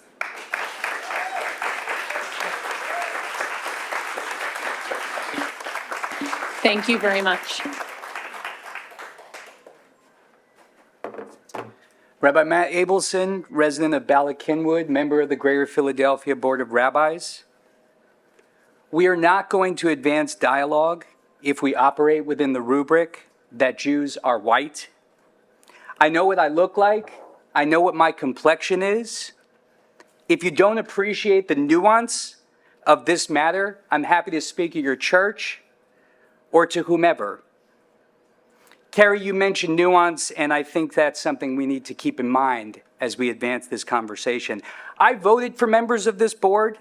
Members of this board should be able to ask critical questions about DEI's efficacy, especially here in LM, where the DEI leadership has been non-responsive to concerns of the Jewish community. Before the board adopts the equity policy, we need the robust dialogue Anna recommended in her remarks. Regarding anti-Semitism, please rely upon the International Holocaust Remembrance Alliance definition. Thank you. Thank you. We have Betsy Dubin and Nora Petito. Betsy's gonna skip. Did I get that right? Yep. Nora's gonna skip. All right. Rebecca Brodsky, Holly Salzberg, Hannah Hammermesh, and then David Caroline.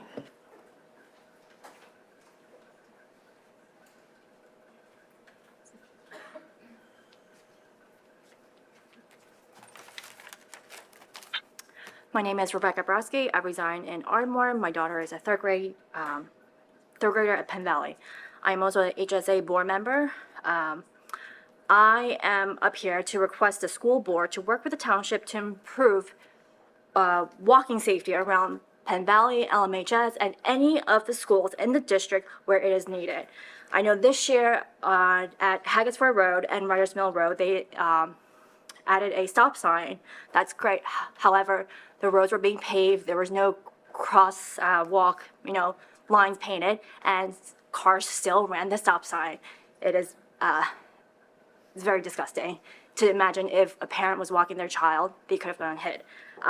However, there has been lines. However, we still need signage or lights showing, this is where students, families, community members walk. I know there is one sign on Haggettsford Road that has, pedestrian school kids crossing, but we need more. Also, I urge the school board members to, take a walk. I know Walk to School is coming up October 2nd or 3rd. And we need speed bumps. I think we need speed bumps around all the schools, especially on Montgomery Avenue. It's 25 miles per hour. However, cars are going 50 miles, and it's unacceptable, especially with the healthy start times. Commuters are driving 50 miles per hour and they're stopping at the intersections where, when students are trying to cross, they can't cross. And there are SUVs that are taller than me. And how are students supposed to cross safely to school to learn? So I urge the school district to work with the township to improve walking capability for our students or family even, or, let us enjoy the outdoors just to walk safely. And that is all. Thank you. Thank you. Holly Salzberg, Hannah Hammermesh, and then David Caroline.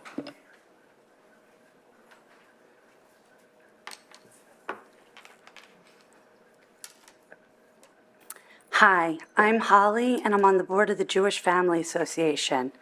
Thank you for taking the time to listen and being open-minded to all of our points of view. I would like to address some of the comments made towards our Jewish community. These profoundly hurtful... We didn't hear where she lives. Sorry, what neighborhood are you from? Sorry. I'm sorry. Wynwood. Oh, thank you so much. Sorry to interrupt you. Go from the top. Okay, so sorry. Hi, I'm Holly from Wynwood, and I'm on the board of the Jewish Family Association. Thank you for taking the time to listen and being open-minded to all of our points of view. I would like to address some of the comments made towards our Jewish community. These profoundly hurtful and anti-Semitic comments erase the long, painful history of Jewish persecution, which has been rooted in the belief that Jews are a distinct and different people. From the Inquisition to the pogroms to the Holocaust, Jews have been targeted specifically because we are seen as outsiders, racially distinct, not members of any privileged group. Historically, Jews weren't considered white by Europeans and American societies. For centuries, Jews were categorized as an other group, discriminated against and excluded from society. Jewish people were subjected to genocide because they were, and still are, considered an inferior race. In much of U.S. history, including recent times, Jews were excluded from institutions such as universities, certain professions, clubs, and buying property. The incredible diversity within the Jewish community shouldn't be ignored. Jews come from all over the world due to being expelled from everywhere else we have been made to live since being conquered in the land of Israel. We are from Eastern Europe, America, North Africa, the Middle East, Ethiopia, Asia, Jamaica, and beyond. We have a wide range of skin tones and cultural experiences. Anti-Semitism is not contingent on skin color, and Jews have been scapegoated, marginalized, and othered regardless of our complexion. We have always been reminded that we are different. Yet it is all of our differences that make us unique and special. I believe we all want better for our children. There is room in this world and at our schools for all of our differences. We can all learn and grow together in an inclusive environment where differences and specialness are welcomed and are nurtured. Thank you. Thank you.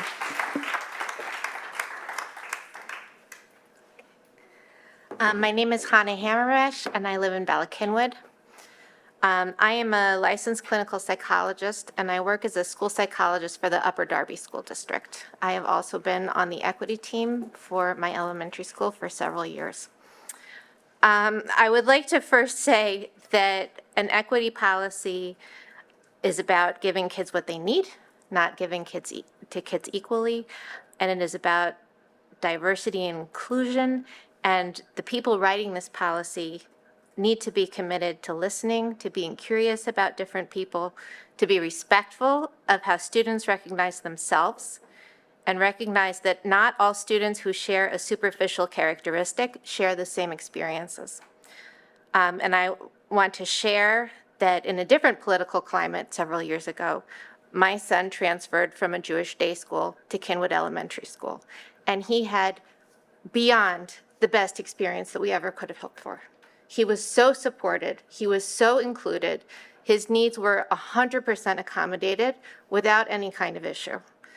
That is not the political climate we're in today. And it makes me sad and angry that this conversation even has to happen in this school district. You want to see an equity challenge? Look 10 miles down the road. Our district should be able to do this better than anybody else because we are so wealthy in resources. The school district has so much. It is not hard to give resources to students who need more because there is so much available here already. When I compare the experience that my child had as a student in Lower Merion to the students that I work with, it's like another planet. We can do this so much better. Thank you. Thank you.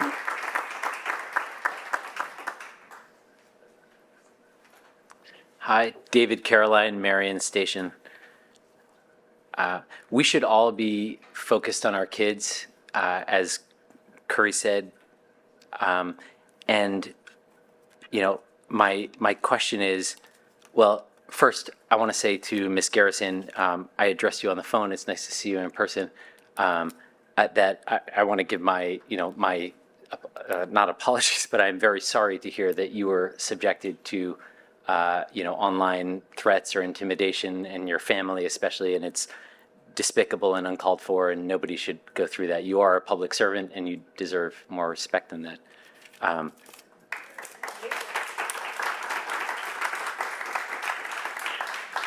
But I do want to respectfully ask, how does it help our kids, or for that matter, how does it help advance the goals of equity to double down on your claims that were hurtful to so many people that Jews choose to be white? Assuming you have articles to support your claim, what is motivating you to decide that it would be helpful towards anything to tell a community how they do or should identify? I said it on Friday, and I'll say it again. Please reach out to someone to try to understand why what you said is hurtful instead of doubling down on that. I admire your strength and self-respect, but I ask you to ask yourself, what are you modeling for our children by refusing to listen to the hurt of other people? Reach out to people who were hurt. Reach out to Jewish organizations. Reach out to the NAACP. I believe you'll gain a deeper understanding of what was problematic with what you said. To the board, there's this other issue of this equity policy, and I think that things got conflated, right? But I ask you as I'm asking everyone, as many others have said, just listen to the concerns about why this is such an issue for people. DEI equity is doing amazing things for people, right? But you are hearing, and maybe in written comments, maybe here, how DEI in certain places has unwittingly become the vehicles for anti-Israel and anti-Jewish rhetoric and actions. So there's what people say and there's why they say it. So listen to what it is that people are concerned about. In short, I'm asking everyone to listen to each other, model that. This forum here is beautiful, actually, the community getting together and speaking their concerns. This should be an opportunity for us to come together. And I think if we all listen to each other, we can do that. Thank you. Thank you. Okay, we have some handwriting things, but I think it's Taka Nisam and then Liran Agiv. Thank you, sorry. Daphne Offer and then Ruth Jenkins.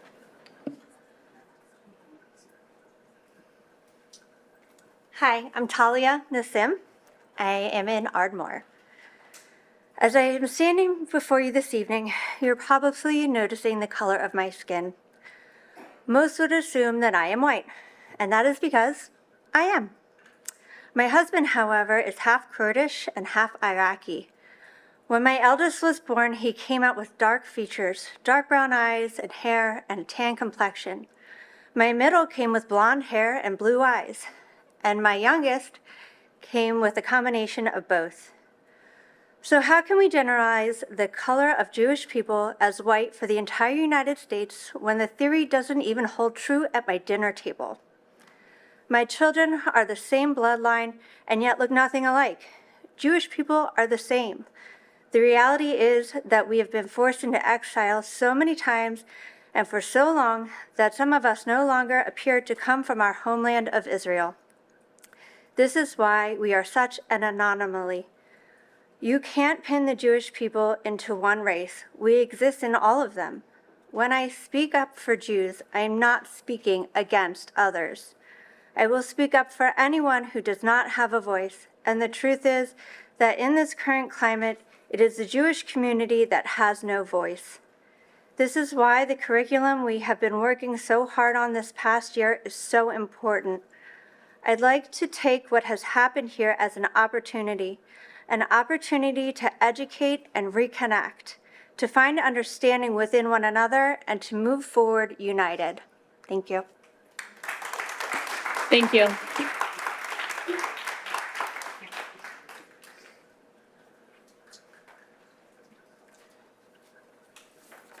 Hi. I don't like doing this, but I'll do it anyway. I'll introduce myself. I'm Liron Agiv. I live in Marion Station. I have 3 kids. One graduated from Lower Marion a couple years ago, and I have 2 right now in Lower Marion High School. Also on the board, Jewish Family Association. All right, so I heard all the things in the meeting. You know, everybody obviously here heard all the things, but I wanted to take this opportunity to maybe switch it around a little bit and make an opportunity to talk and learn and educate. Obviously, there's a lot of misinformation, misconceptions about everyone and everything, and maybe I'll just take a second every time to introduce myself and tell you a little bit about me and my background. So, my grandfather, when he was 14, 1933, came from Yemen. He was born in Adene, in northeast Yemen. Things started to take a turn for the worse there. His parents were not ready to leave, so he just decided to walk. So he walked.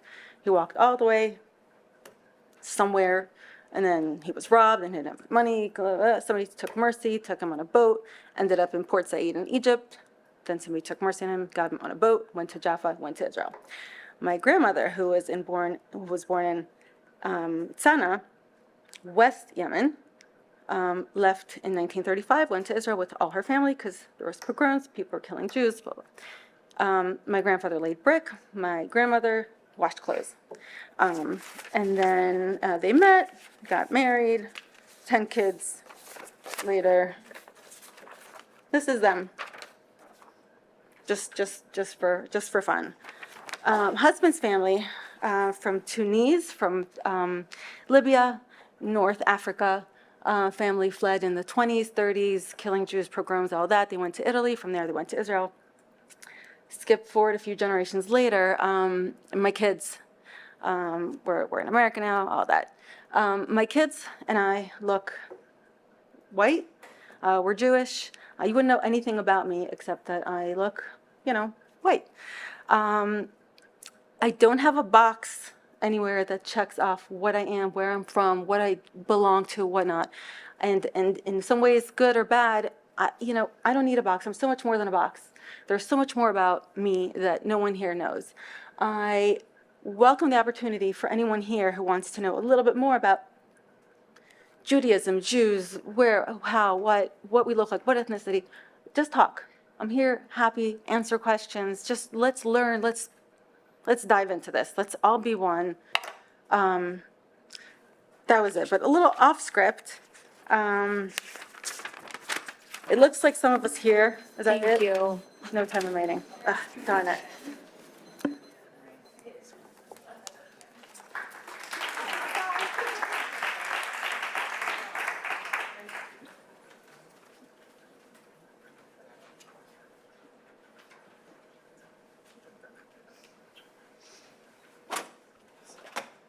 It's Daphne?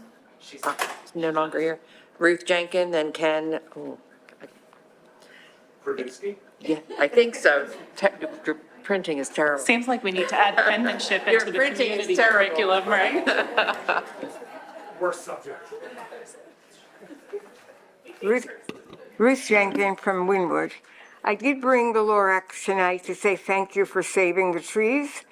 And we do know that climate change is very dependent on the trees. Okay, so my first experience going to school was that the kids across the street called me Christ killer. And I said, what? I had no idea what they're talking about. And, but when I got home and I asked my parents, who didn't speak English, they tried to explain to me in a Yiddish American kind of way that it has nothing to do with me, that it doesn't matter, don't listen to them, don't pay attention. But it was very hard because it didn't go away. And so there is not only an awareness of your Judaism, but there's also an awareness of that other people don't like you that much. And so you stay to yourself and you stay careful and you take it easy. But as far as the equity committee is concerned, when I first joined that equity committee with Sean Mooring, it was open to discussion. There were community members. We had Zoom meetings. We did a lot of input. We had special guest speakers. If you're just talking to yourselves, you're just going to go around in circles. You need other people to come in and give you advice, like the people tonight, to tell you how they feel, what should be included, what needs to be talked about. And the equity committee came into session after the Black Lives Matter explosion. And I went to a couple of big Black Lives Matter meetings, and they formed a committee that said, we need a committee. And when I asked Sean for the first equity information, I got a sheet of paper, one sheet of paper that was half filled with equity information. And that's why we started to go into what are the students reading, what are they playing, who are they talking to, and we went from school to school and built up information. I don't know, and it became a very important part of the equity building. And so it's important that you not just speak to yourself, but you speak to the community, and you should have these equity meetings open to the public so you have input.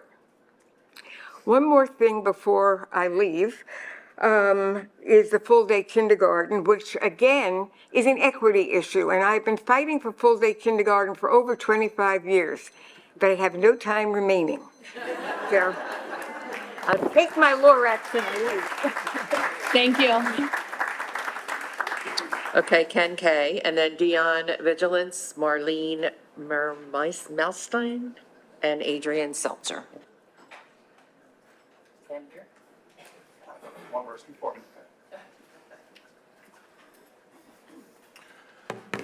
My name's Ken Kravitsky. I'm from Narberth. I just rewrote everything that I was going to say. Not quite finished, but okay. First, thank you to everyone that has chosen to volunteer their time to be in this room. I recognize that the long hours and the added spotlight are often underappreciated for all of our school board members.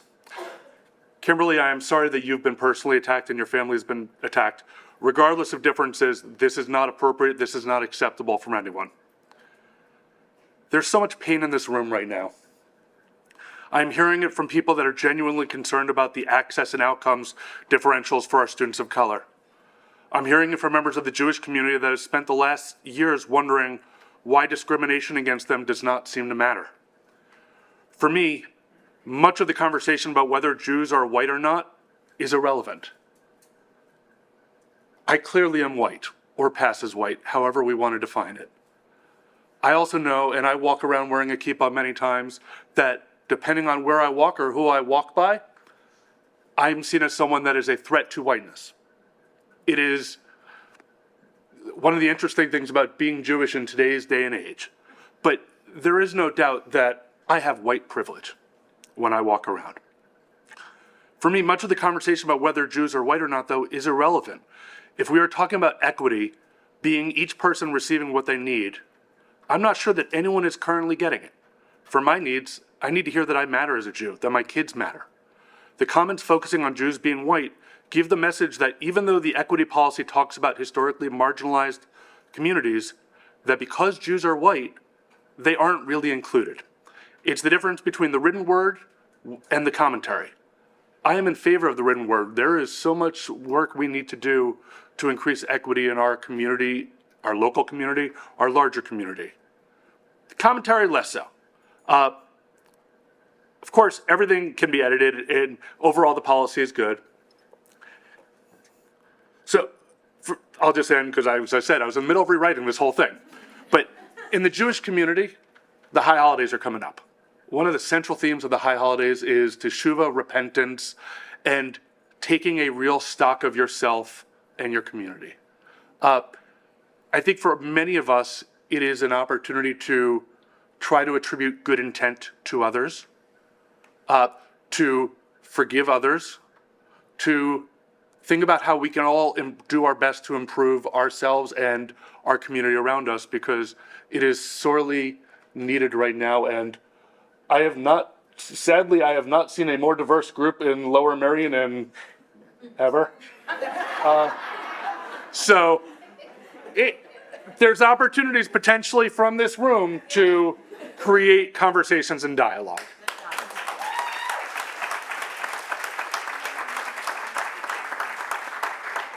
Thank you, Ken.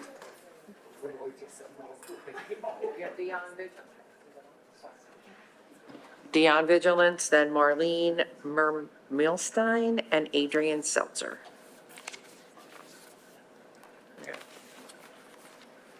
Are any of those people here?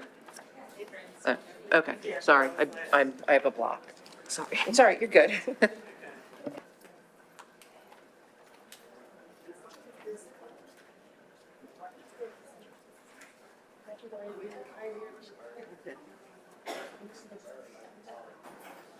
Who was the person after Ken? Well, Say their names louder. all right, do we have Dion Vigilance here in attendance? Going once? Okay. Marlene? Marlene's next. Then we have Adrian. Good evening. My name is Marlene Mermelstein. I'm a 24-plus year resident of Bala-Cynwyd. I come here to you with 30 years of urban education teaching experience. I do not have children in the district other than all of the children in the district. Because when I'm old, older and frail. These are the people who are going to be running our world. And so I have a very strong vested interest in where it's going and what their chances and opportunities and everything are. So I just, wanted to put that out there and say that in those 30 years and working in urban schools, I'm pretty familiar with diversity. I'm pretty familiar with needs. I'm pretty familiar with 300 different languages in one school. Okay. And it's hard work. And I absolutely believe that, yes, we do need a policy and that equity is important. The amount of work that went into this is obvious with the numerous strong, clear, valuable definitions and expectations that are spelled out. However, as a result of the September 9th policy meeting, other community-based discussions, and a deeper dive that I personally took following that event, it became evident and perfectly clear that the policy as it stands and is being presented today is not inclusionary of all LMSD students, and that is a must. There must be an equity for all. I respectfully request setting aside the vote this evening of adopting the policy as it stands. It's simply not ready. We, in this country, have taken a step back more than once because we recognize something was an error. There's nothing wrong with doing that. We grow positively from it. And I think that we can benefit. One of the definitions, I have less than a minute, that I think is very powerful says that DEI encompasses the symbiotic relationship, philosophy and culture of acknowledging, embracing, supporting, and accepting those of all racial, sexual, gender, religious, and socioeconomical backgrounds, among other differentiations. If somebody doesn't want to use the word all, then please make a comprehensive list, but let it be inclusive. A vote delay would give that opportunity for a vision like that to be able to occur. Thank you for your time.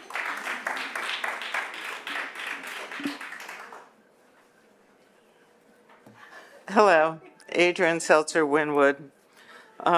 Here partially as me and partially as Vice President of the NAACP Mainline Branch. Yes, I present as white. Even though I am Jewish and I do understand the privilege that comes with. And I did watch the whole meeting like 1.5 times. And because I wanted to get an understanding of where everyone was coming from. And I want to just say that I was markedly impressed, as was our NAACP branch president, with the knowledge and demeanor of Anna Sherrock. And I just want to say that I hope that more members can listen to her and take her and follow her lead. I personally hope that this policy and the lessons we are learning from our community are lessons that we can all take and to bring ourselves together. A DEI policy is not meant to separate us. A DEI policy is meant to bring us together. Having diversity, having equity, having inclusion gives someone a sense of belonging, and that's what we're all striving for. And I hope that the board will take the plan that our education, the NAACP Education Committee came up with to heart, because as much as we try, we still have not succeeded in having that equity as far as outcomes in the district. And I hope we can work to use that equity policy not to divide, but to unite our community. Thank you very much. Thank you. Okay, we have Washington, Adam, Nigeria, James, Kim, Lippitz.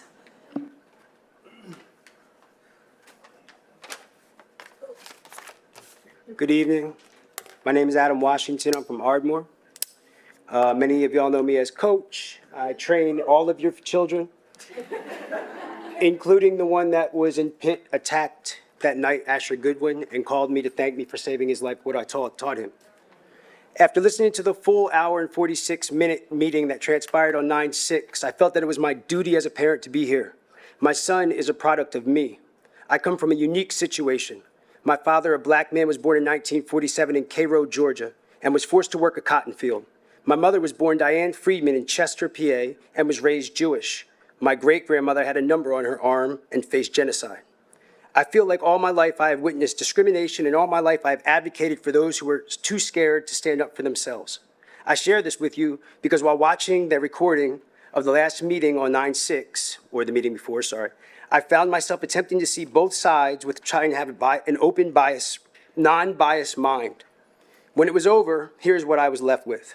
One, we need to understand the difference between equity and equality. After different concepts that relate to fairness and equity and equality, which are different concepts that relate to different fairness and justice. Equality is treating everyone the same regardless of their needs or differences. For example, giving everyone the same ladder for them to reach the top of the tree. Equity is recognizing that people have different circumstances and providing the reasons and opportunity needed, for example, providing a different type of ladder to someone who can't use the same one to reach the top of the tree. We must not lose sight of our goal due to the fact that the world's on fire. Our goal is to provide a fair, safe place for our kids to grow, all of our children. Two, I felt that some of the statistics that Ms. Garrison shared with the panel and members of the community were personalized. Obviously, others did too because she received those messages. And the hard truth is that this country was not created to be equal or fair, and we are doing our best to rectify that.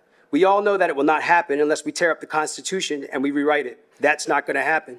So here we are bringing policy to code. In an email I received along with many others, that it stated and highlighted that the conversation took an unhealthy, damaging turn with anti-Semitic and racist implications. If we cannot educate one another on facts, as well as share our opinions as adults, then what are we doing here?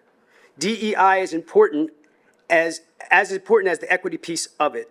No one should be bullied, especially our board members, over this. We must come together and figure out a way for this policy to work for everyone. Thank you.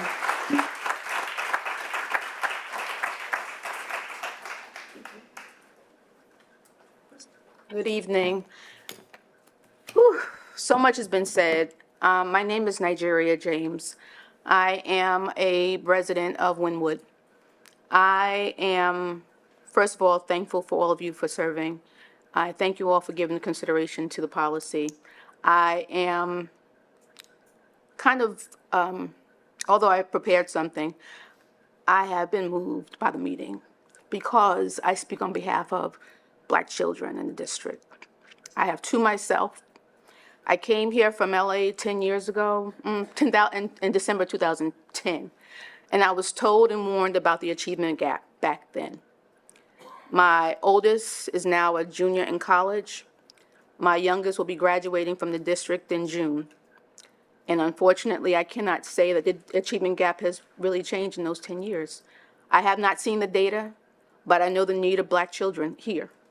I have them myself. And luckily, I'm fortunate enough to be able to provide some of the resources that they need. But my kids also almost slipped through the cracks. And so many Black kids are. And the district knows it. And I don't know why we are still having the same issue. I've seen my kids' friends. I have talked to their friends. I don't know the secret sauce, but I know we can't continue to do what we have been doing. It's not working. We have to be creative, we have to be innovative, and we have to think outside the box, because it's not always just in the classroom that they're failing. They are going up against some really serious issues, and this world is cruel. They're not prepared. They're walking out of these doors unprepared for life. And it hurts my heart, because many don't go to college. They don't have the skills, they don't have the resources, they don't have the money. But what they do have when they come out of this rich environment, they should be able to survive, be successful. And I don't know what the district is planning to do about the achievement gap, but I do think that we need to do it differently. The other piece is that I think there's a sense of belonging that the kids don't have in the district, mainly because they're not in the history books. They're not talked about. Black history matters. It happened in this country, here. And yet we cannot get anybody to acknowledge the pain and suffering of Black people in this country. And they feel it. They know it. And we are doing a disservice to not only them, but to all of the students when we disregard, when we ignore, when we deny Black history here. I have not seen it, and I don't know where, I'm almost out of the district. But I hate for somebody who told me 10 years ago about this achievement gap, for me to tell somebody else when they come in, and 10 years later, it's still an achievement gap.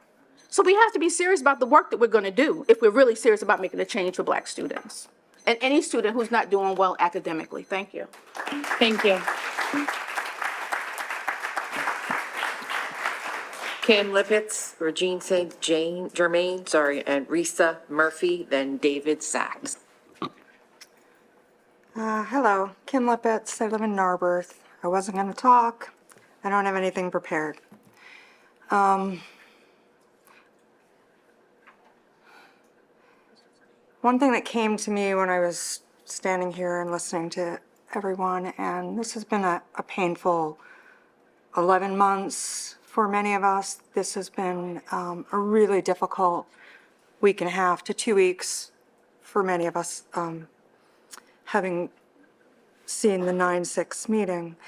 I wanted to quote Hirsch Goldberg Poland's father, John Goldberg Poland.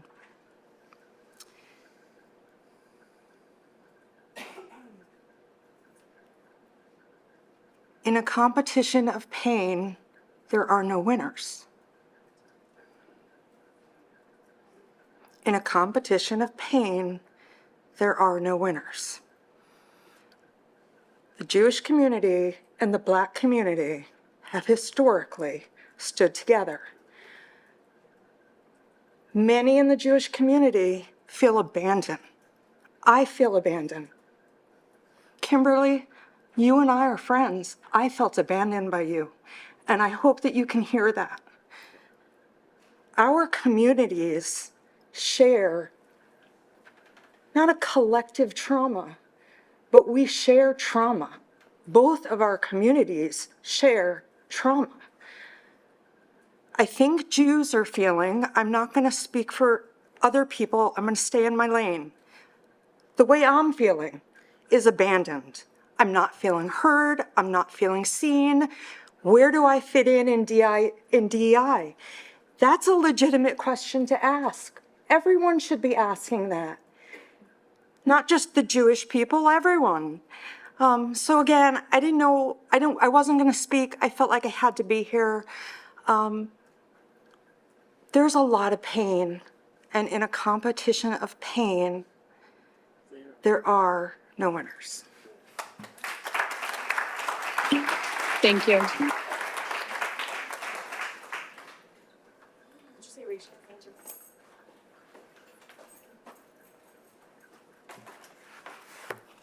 Hi, okay. Hi, my name is Regine St. Germain. I'm from Wynwood. I just wanted to make 3 points because I felt a lot of the discussion at the September 6th Policy Committee was bringing into question whether or not we should keep the equity policy. So I'm happy to hear that a lot of people still support the policy. And I wanted to express my full support for the adoption of the 101 equity policy, as it is essential to address the needs of historically marginalized groups, including those based on race and disability. Inequity is deeply embedded in our society, and continuing with the status quo only perpetuates these disparities. So I don't believe that a vote should be delayed any longer than it needs to be. The policy is already in existence. It just needs to be voted to be in compliance with the law. So we need to do so instead of questioning whether or not we should have a policy altogether. My second point is directed more so to Ms. Rubin's comments during the September 6th meeting. As the co-chair of the Equity and Anti-Racism Committee, I'm concerned that the proposed modification, effectively an elimination of the signature policy, was not discussed within your committee. Wouldn't a committee specifically dedicated to equity and anti-racism provide a more balanced and inclusive forum for debate? Instead, this critical issue was raised in a 9 a.m. policy committee meeting, limited the opportunity for broader community input. So for me, it questions the sincerity of what you're saying is your desire to improve the language. Because if that was the case, it should have been discussed during the Equity and Anti-Racism Committee in which you co-chair. My third point, well, also with that, was it was evident to me that there was no thorough research into the origins and history of this policy before suggesting changes. It also was unclear what specific issue was the current wording prompted this modification. Keep in mind that there are 14 groups mentioned. Some at that meeting advocated for greater specificity by including terms like ethno-religion, even though ethnicity and religion are both separately included, while others called for more generalized language. This inconsistency highlights a lack of clarity about the true nature of the problem. The last point I wanted to make, there was a request to change the language from historically marginalized individuals to all. And to me, that's akin to someone responding with all lives matter when someone says Black lives matter. And I didn't think that was the conversation that we were having in Lower Merion. That's all. Thank you. I'm Risa Murphy. Do I have to tell my school? Oh, Bryn Mawr. So a little while ago, a gentleman was talking about the definition of anti-Semitism and encouraged Kimberly to look up the Holocaust Museum definition. So I just wanted to read it. What is anti-Semitism? Anti-Semitism is a prejudice against or hatred of Jewish people. The hatred was at the foundation of the Holocaust, but anti-Semitism did not begin or end with the Holocaust. Anti-Semitism has existed for thousands of years. It's often taken the form of systemic discrimination against and persecution of Jews. Anti-Semitism has repeatedly led to serious and deadly violence against Jews. And then there's several key facts. I just want to point out that Kimberly did not display anything specifically on this definition of anti-Semitism either. And I think it's horrific that she has to go through all of this harassment, overstating facts. I think multiple people have attested from teaching and dialoguing in Lower Merion for years. And it's clear that, to me, that reasonable dialogue is not going to occur if statistics are not allowed to be brought up without just general like harassment and a witch hunt occurring. So I just want to encourage, actual, reasonable, community-minded dialogue that does include the ability to bring up a statistic. I would also like to ask about the CARE meetings. We want to know when and where they're meeting, and it's not clear whether they actually still are held. Do we know about them? Is the public going to know about them? And finally, I just encourage the board to move the policy forward. Absolutely no one is excluded from the policy. And I would just reiterate what Regine was talking about. Finally, just on a personal note, a lot of people are coming up here and talking about race. Race is a social construct. It's not an actual biology. It's a phenotype. So when people are reacting to discrimination, they're talking about people that they cannot change how they look. You're talking about skin color, et cetera, et cetera.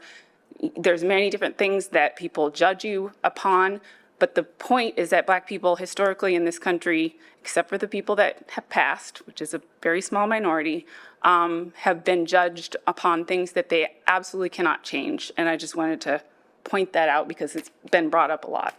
Thank you. Thank you.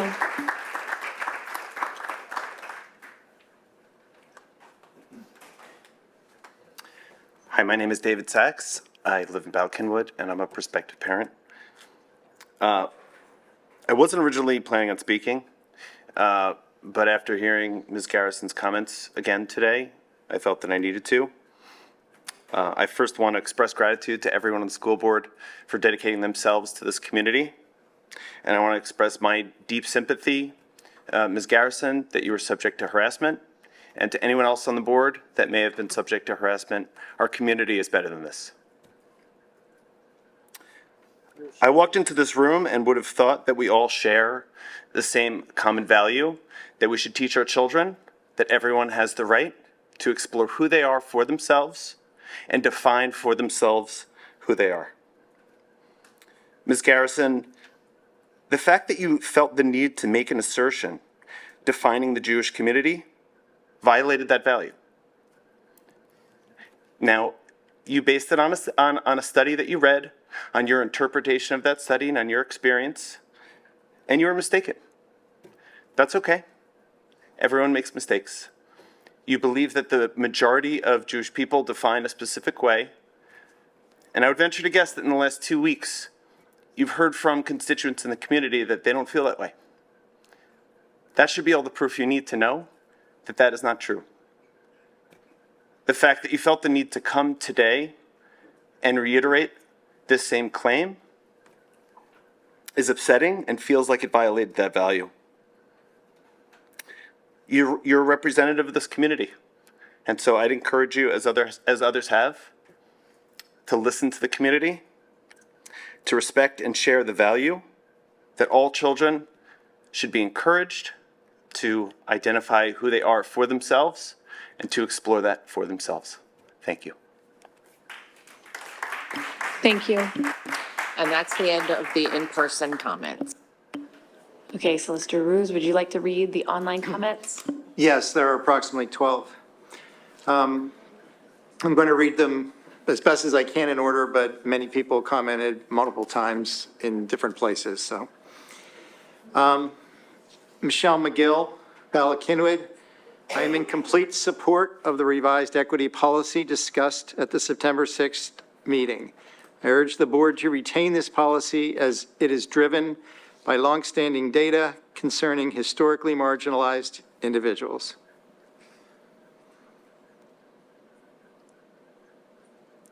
I'm going to hopefully not mispronounce this. Ifioma Ume Narberth. Interesting discussion tonight. I would have liked to hear more about increased resources for students in elementary who may not qualify for the challenge program, but still show advanced academic abilities.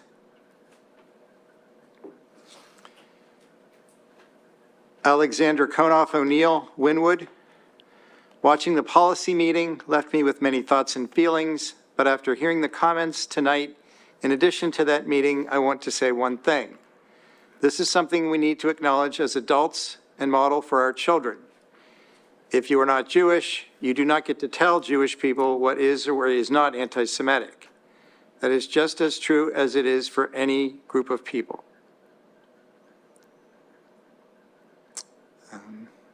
Jelena Wilson, Ardmore. I am writing as a Lower Merion School District parent, former Lower Merion School District student, and former Lower Merion School District employee in support of maintaining the equity policy. Unfortunately, LMSD has a long and unsavory history of racial discrimination and inequity at all school levels among students, faculty, staff, and administration. As an LMSD student many years ago, I experienced it upon moving to the district when I was called the N-word by a white student in middle school at the beginning of the year. I've seen its destructive effects of the emotional, social, psychological, and academic well-being of Black students at the high school level on a nearly daily basis in my working in the district. I've had to deal with it with my daughter in elementary school when a girl in her second grade class harassed her daily, including touching her hair, to which her teacher turned a blind eye for months. This is a racially segregated district in which one of the high schools is named after a plantation owner.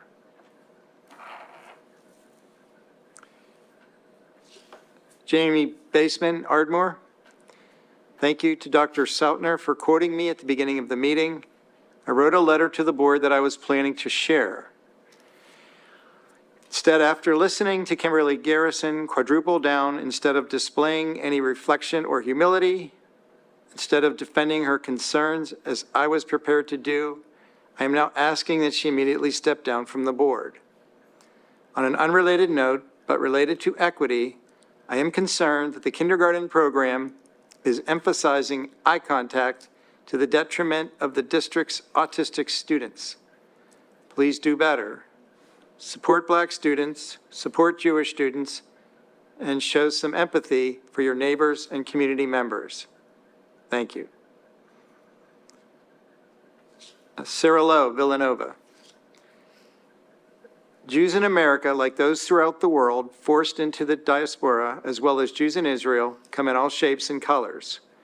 We are a people, an ethno-religious group, and a frequently misunderstood one. Many Jews have the kinds of stories that you've heard or will undoubtedly hear here today. We have grandparents and other family members who were murdered by the Nazis and their sympathizers throughout Eastern and Western Europe.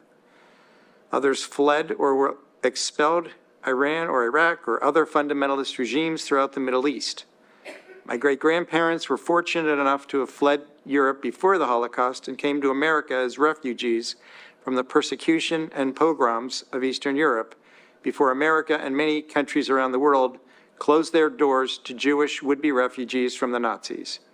Jewish persecution started long before the Holocaust. Every American Jew has a unique story that is part of tapestry of this nation of immigrants, many of us refugees or their descendants.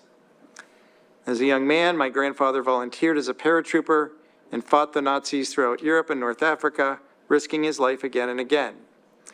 Remarkably, he survived, but he and my grandmother, like most Jews of his generation and those that followed, dedicated their lives to fighting for social justice, whether through the civil rights movement, fighting for women's rights, LGBTQ rights, or otherwise advocating for marginalized groups. Indeed, my grandmother, ahead of her time, dedicated her early career to advocating against the true apartheid happening in South Africa. They were also ardent Zionists, advocating for a safe haven for the Jews in the only tiny Jewish nation in the world, having seen before their own eyes the dire need for that safe haven, without which many more would have been sent to the death camps. If they were alive today, they would be devastated to see the rampant Jew hatred in our communities and schools. These days, my children, whom I've also raised with the Jewish values, apologize if I mispronounce this, Jewish values of Tikkun Olam, the Jewish forerunner of modern social justice movements, have accompanied me on protests for civil rights, Black Lives Matter, LGBTQ rights, and other campaigns, not because they are directly impacted by these critical issues of our time, but because it's the right thing to do. These are our Jewish values on which so many of us were raised. We are allies every time we see injustice. We know what it means to be the underdog. Anti-Semitism is not simply about the Holocaust. Anti-Semitism is the oldest hatred on earth. We Jews have been persecuted for millennia. We know what it means to be oppressed. We recognize bigotry and Jew hatred when we see it. We deserve a voice and we deserve protection. We expect our children's teachers to educate them and their friends and classmates that they too have a right and an obligation to help create a better world. Sadly, hatred of all kinds still pervades our country and our schools. I don't think African Americans or Asian Americans or LGBTQ or other persecuted groups would dispute that. We Jews have just as much right to claim our identity and not to have false definition of, quote, whiteness, end quote, thrust upon us.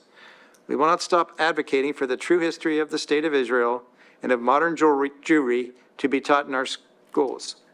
We will not, quote, go back to Poland, end quote, as a Jewish man was recently told on Columbia University's campus. Most of us are not from Poland, and Poland murdered most of its Jews. Ken, I might need to give you the 3-minute limit too. I don't know.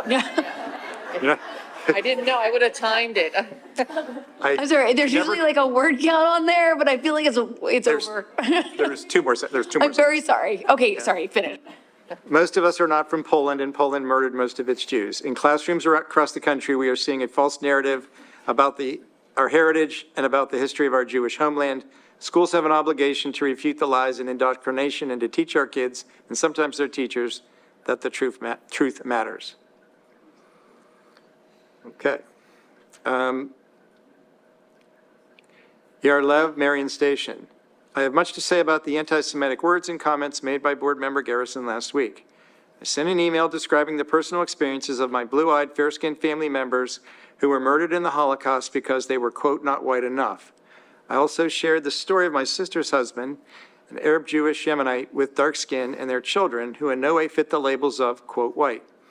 I had initially prepared many more points, but I decided to set them aside after hearing Board Member Garrison's appalling comments again today. This is our school district. Our board members should work together in harmony and show kindness and commitment to the community they serve. When a board member's actions harm not just one or two individuals, but an entire community, the response should be one of accountability, not deflection. Instead, what we heard today was an attempt to blame everyone else for racism against that board member while taking no responsibility for the distress and anger caused. This is horrifying. I am left feeling hurt, gaslit, and increasingly distrustful of the Lower Merion School District, which I just joined with my 6-year-old child. Dr. Pam Pojamovsky McDonald Winwood, 2 children at Penn Valley Elementary. I am extremely disappointed by Board Member Kimberly Garrison's comments. While I absolutely condemn any personal attacks to her and her family, and I am sorry she has gone through, it is clear that she is missing the point to why her comments were so hurtful to Jewish people. As it was mentioned in the beginning, people's lived experiences should not be denied. This is separate from the need for an effective and inclusive DEI policy that can achieve the goals that the board in our school district wants to achieve. Unfortunately, due to the ways that some of these concepts are being framed, many people are turned off and feeling excluded and discriminated against. As someone who has been involved in the DEI space for a long time, I understand the importance of these policies. I hope that there can be broad training for anyone involved in creating these types of policies in order to come up with the best environment for all. Wilson Chung, Bala Kinwood. How many people have to tell you that DEI is divisive and racist before you actually start understanding DEI is divisive and racist? Stop putting politics in places where they do not belong. Your politics have created such a toxic environment that it's no surprise we can't hold on to a superintendent. Furthermore, your idea of white privilege is incredibly insulting and condescending. We are not less than because we do not look like you. Our actions will determine our outcomes in this country, not what we look like. We do not want your pity. Michelle Vessel, Gladwin. I am deeply concerned by the comments made during the recent policy meeting, which were offensive to many in our community, including Jewish members and others. While I understand the remarks were based on information from a Pew Treasurer survey report, it became clear when several community members, including a fellow school board member, explained that the comments were inaccurate and offensive. Instead of acknowledging their concerns, Kimberly Garrison insisted she was correct without once expressing that she did not mean to offend or showing empathy towards those affected. Her attitude came across as dismissive, creating a sense of division and broken trust within our community. If she cannot recognize the difference between accurate and inaccurate information, how can we expect her to make well-informed decisions regarding our children's education? Kimberly has no right to tell Jewish people what is or isn't anti-Semitic. Her comments tonight are worse than before. Tracy Bolton, Haverford, PA. Being a transplant to the district 3 years only, I have the ability to look at this policy with a comparative lens on another district that has been successful with implementing a DEI program, and the difference I see here is a policy in form only. I don't see the commitment to all students have opportunity. How can anyone say no to equity for all, capital all caps, children? Regardless of how it's messaged, say no to equity is to say all children in the district aren't entitled to opportunity. Carolyn Polarchik, Bala Kinwood. I would like to thank the committee for their hard work and dedication in drafting this policy. I would ask my neighbors to grant them the same grace and respect that each of us would want for them ourselves. Nothing good comes from assuming ill intent on the part of these board members who are working hard in service of our children's well-being. Diversity, equity, and inclusion are aspirational goals we teach our children and how we should behave as a community. I stand in support of and trust the DEI efforts of this committee. And that concludes the comments by those who actually had name and place where they lived listed. Thank you very much. Now we are moving on to the recommended actions. Correct. Sorry, I always get nervous at this point. Can I make one comment in response to one comment or no? At the end? Yeah, I say do it during equity or at the end. About that, I want to say something to Carrie. Address me specifically. Okay. Sorry, one comment in reflection of community comments. So I would like to address Karen specifically, who called me out by name. And also to share, that is the reason for my emotion, because I found her comment to say to me that, that I was trying to eliminate Judaism is a shame. And I am sorry if that is how what I said was interpreted. It is deeply painful to me as a fellow Jewish person to have anyone tell me that, but especially someone that is my neighbor around the corner. I would have asked that we actually model what conversation could be and not get in a public forum to provide that type of feedback, and welcome Karen to engage in a conversation so I can learn from your perspective and also so I can clarify mine. Thank you. And also we need to address the question, because that came up multiple times about the CARE meeting. Megan, Ms. Schaefer, would you like to do that? Sure. For those that may not be familiar with CARE, CARE stands for the Committee to Address Race in Education, and is a longstanding community and district collaborative meeting, and it's taken, for those of you that have been to CARE over the years, there's been sort of different speakers, different leadership, and different styles that we've engaged in that work. And I want to assure you that that's going to continue. And we are working to schedule CARE meetings and talk with community stakeholders that have been at the table with us to make sure that we're moving forward in a way that serves all of us. And certainly the work that we talked about this evening has a place in the CARE forum. And so please stay tuned. That is not going away. We need to calendar some times to move that work forward. Thank you very much. Okay, let's move on to we pulled some things from the consent agenda. The policy for adoption is one of them. So item 13A for adoption, policy 101 equity. I feel like everybody's heard it tonight, but I just want to make sure we're all on the same page. Policy 101, the equity and inclusion policy. This policy has been in the Lower Merion School District for years. It aligns well with the guidance and language set down by the PA Department of Education.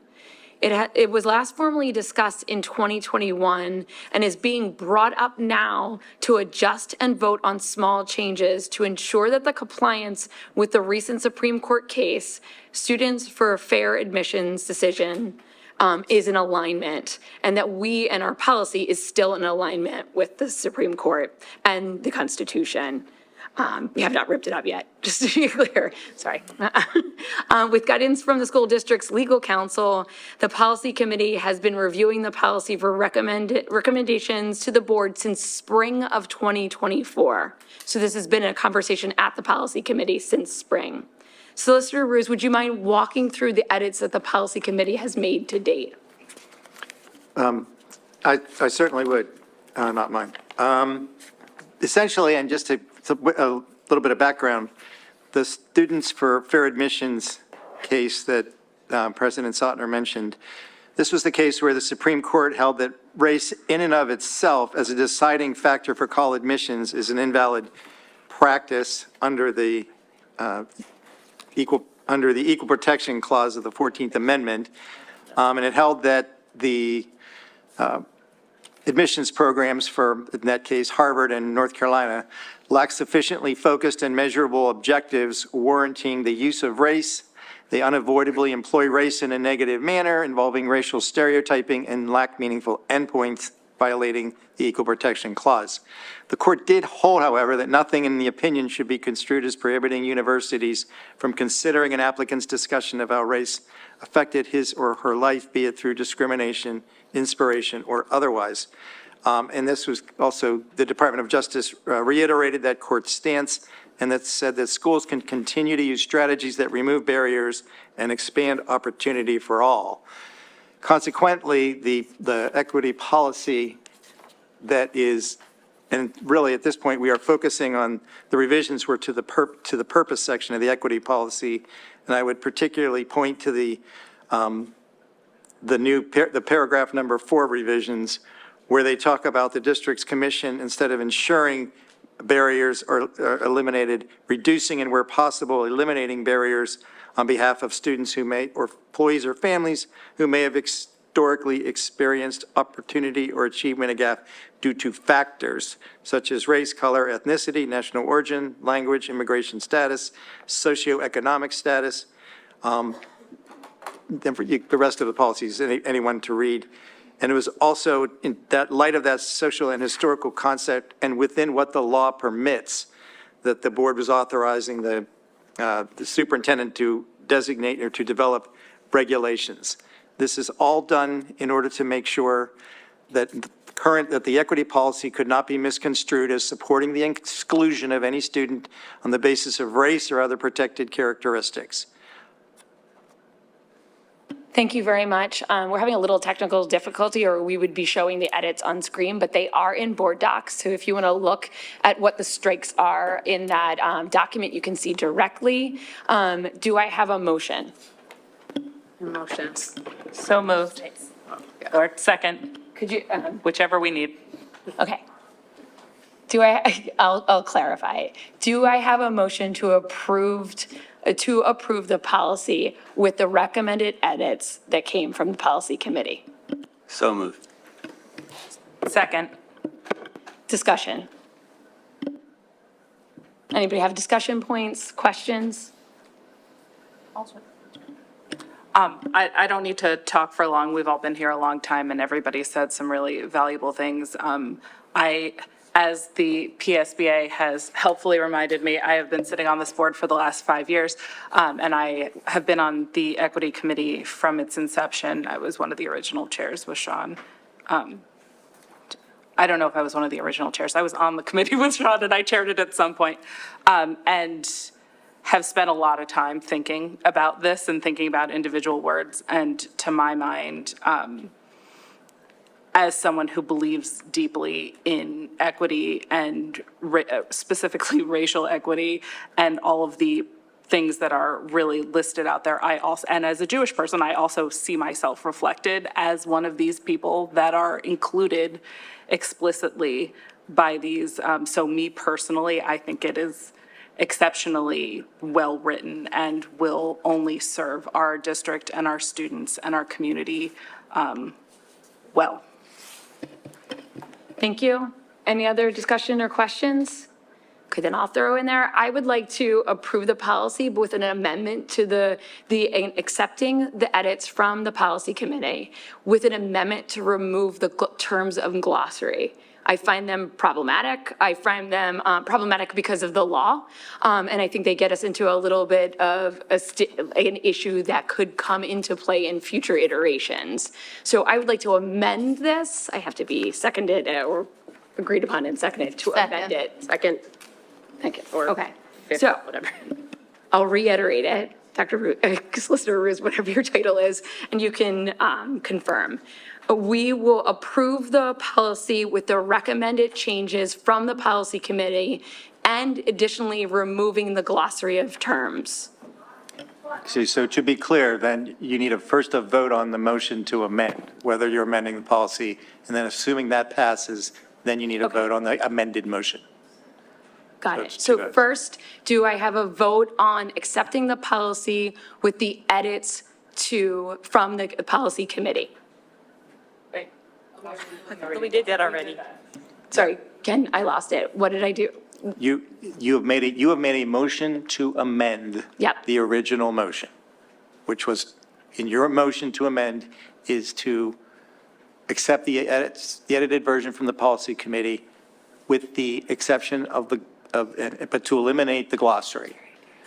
That motion has been seconded. You now need a up or down vote on whether the motion is to be amended, so that you can now vote so that you would then be able to vote on the amended motion. So step one is to allow the amendment to the original motion. Can I open it up for discussion first? Sure. Sure. Gonna ping it to discussion. Headed into the meeting tonight in reflecting on the policy, I think the strength of the policy comes in the top and also in the delegation of responsibility. I think the glossary of terms is very important. And headed into tonight, I was thinking about if we remove that and put it in a different part. That being said, given community comments tonight and many of the great ideas and opportunities about further discussion with community groups that have formed this policy and have been working on this for many years, I would offer the suggestion of, prior to making any additional changes, to take it back to any committees and or other structures we have in place.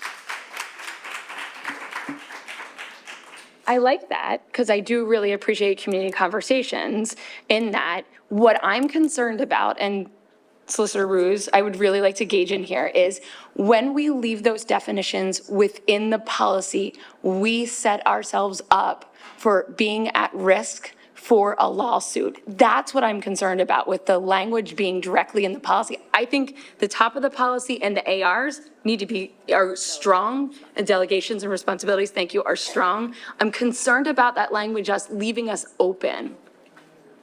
I think the advice, I don't want to speak for you, but I thought the understanding is that you had suggested as council that we remove only the definitions that are not referenced in the policy. So all the definitions that are referenced in the policy should remain. It's just that those definitions that aren't included in the policy, on the advice of council, you said to remove. I'm not actually sure I said that, but I agree with that. I think you should leave there are many definitions in there that aren't referenced in the policy, and they don't serve a purpose in the policy. So when they serve a direct purpose, are they less likely to put us at risk? Yes. Thank you. Perfect. Okay. So an amend. Ken, how do we pace through that? Sorry. Ken, can you expand on, I understand that they are less purpose to put us at risk. What is the benefit to keeping them in the policy? What's the counter argument to that? I don't know that there is a benefit to keeping them in the policy. I think I don't see any benefit to having a policy with definitions of words that aren't subsequently used somewhere in the policy. Okay. If there's a need for a definition of a word, then it should be in the policy itself. You shouldn't be trying to make policy through definition. Thank you. Discussion time.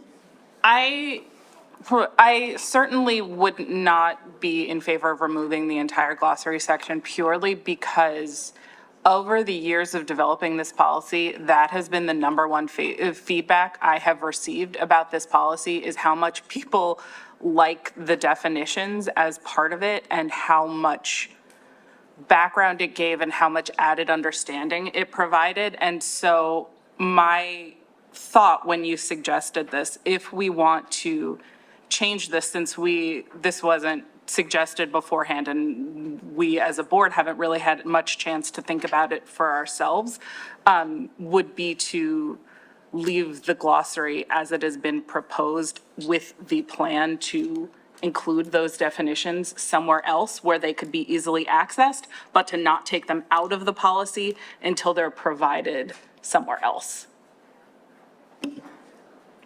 Todd, do you want to jump in here or I have a secondary question for that? Yeah, I mean, I think the policy as written is strong, important, needs to be part of the district. I think it's highly atypical and weird to have a bunch of terms in a glossary that are not in the policy itself. It's just not normal. Those are good words, they're good terms, they're important for other discussions, but I think it raises potential questions and confusion. I personally was going through it, and then I got to a term like microaggression. Oh, that's interesting.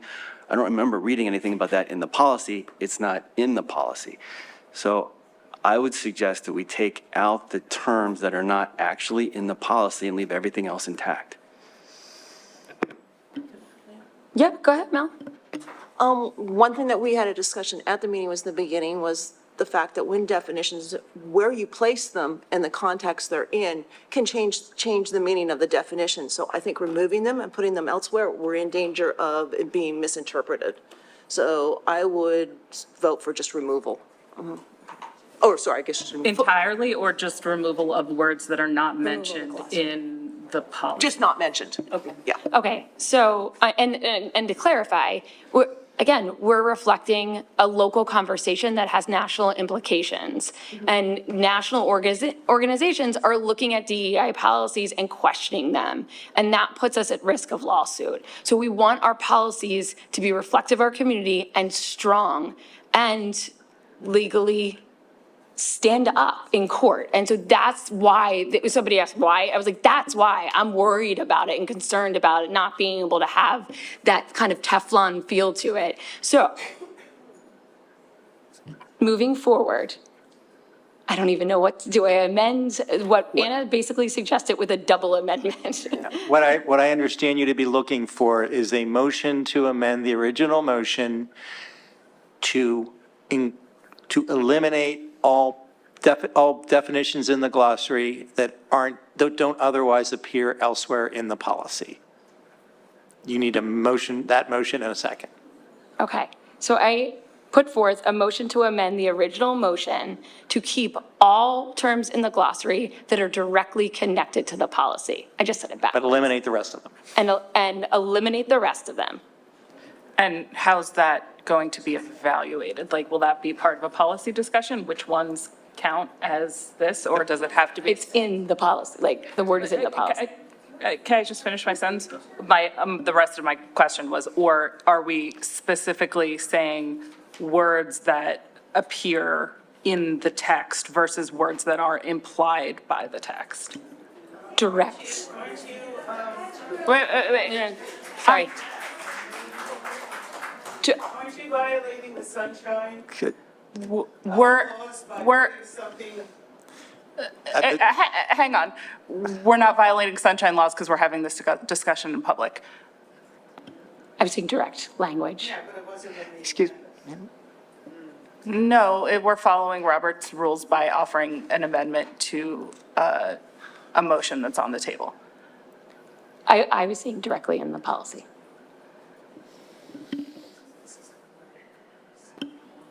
What? So you've made your motion, you need a second. Somebody else needs a second. Do I have a second? Second.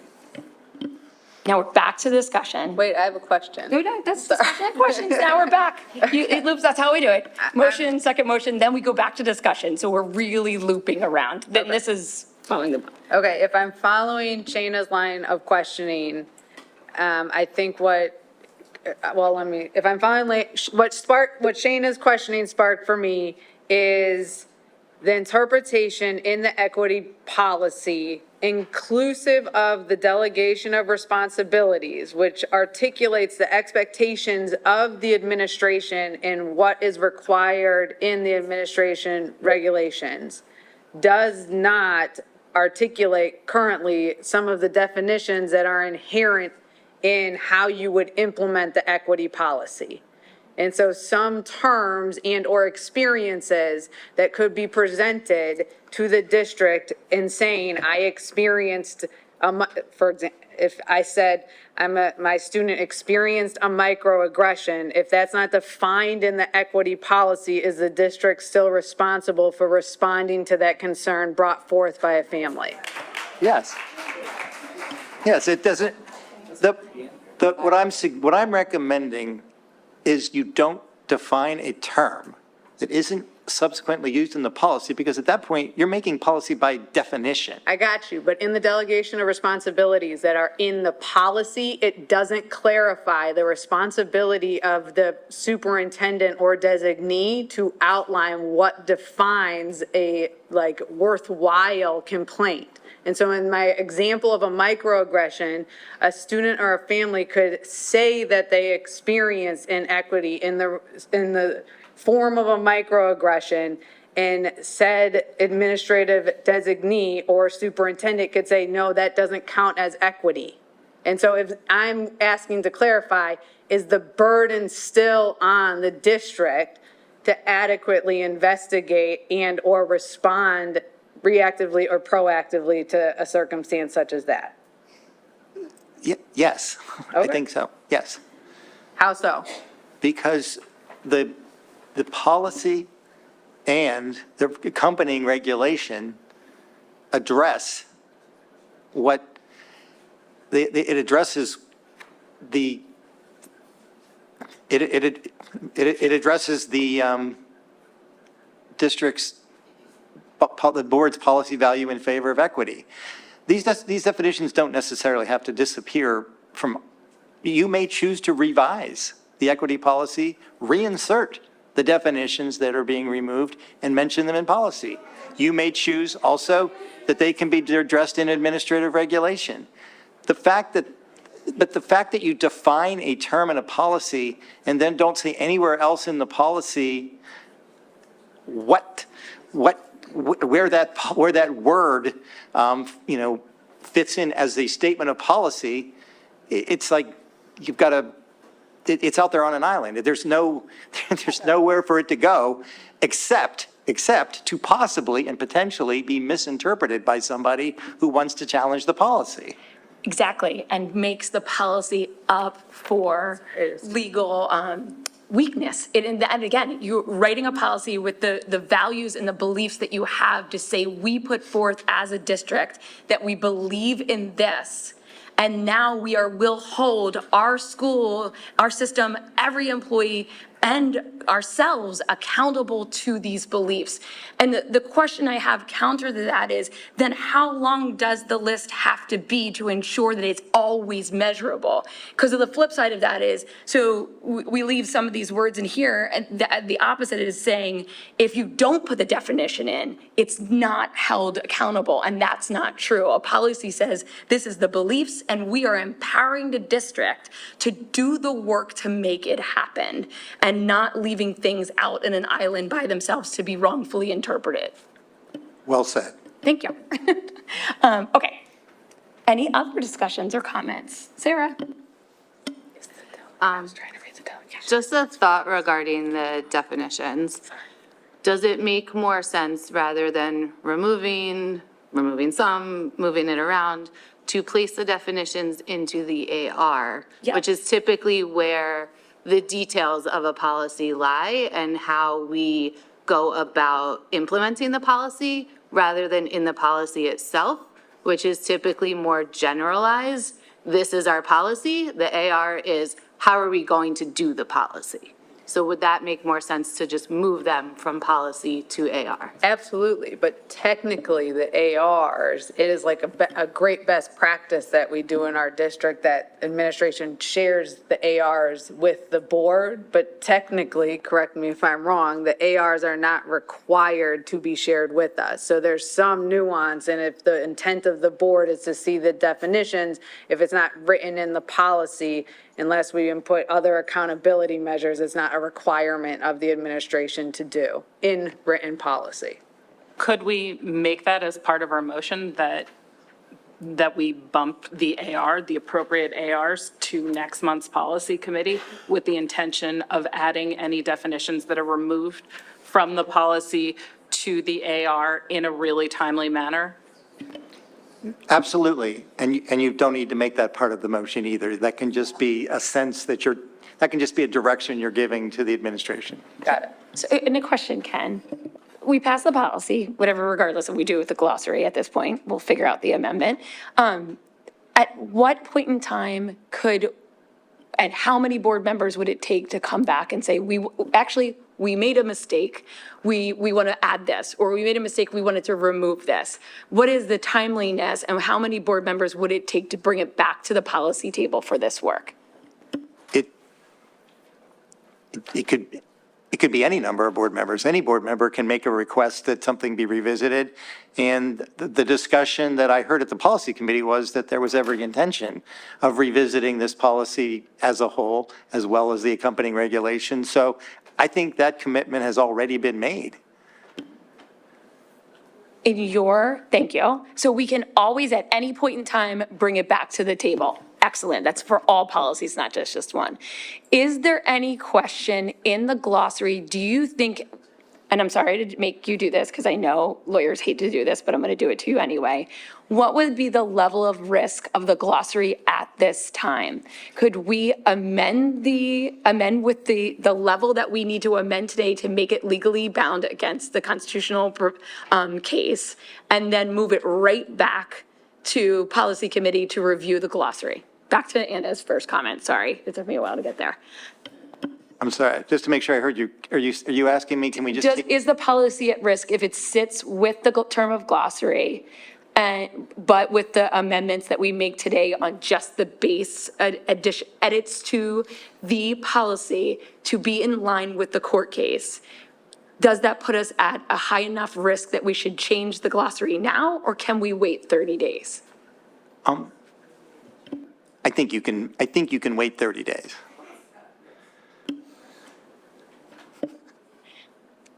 I don't know where we are, so I'm just going to put an amendment forth. I would like to amend that we accept changes from the policy committee to accept the changes from the policy committee and bring it back. And I know we don't have to say this, but I'm going to say it anyway, and ask for the policy committee to review the terms of glossary in conversation at a committee meeting with the public. Can I ask a question? I need a second. Is that the original motion? Pretty much. You just reverted back to the original. I know. Yeah, so. It's already been approved. So I guess the question is, why don't you just, as a board, vote down amending the policy, and then you'll go back to the original motion? Okay, So great. call the vote on the amendments, and if it gets voted down, then you're back to the original motion. Wait, call the vote on which amendment, Ken? Call the vote on the last amendment that was made and seconded. And Which one was that? It was the one about removing everything except the policy, removing all the glossary except the words that were actually defined in the, that are okay, actually let me used spell in it the out for you.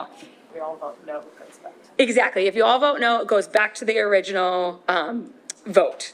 Okay. Okay? If you vote yes, that moves the policy forward with the edits that were proposed and the terms of glossary that are directly connected to the policy itself. I'm calling for a vote.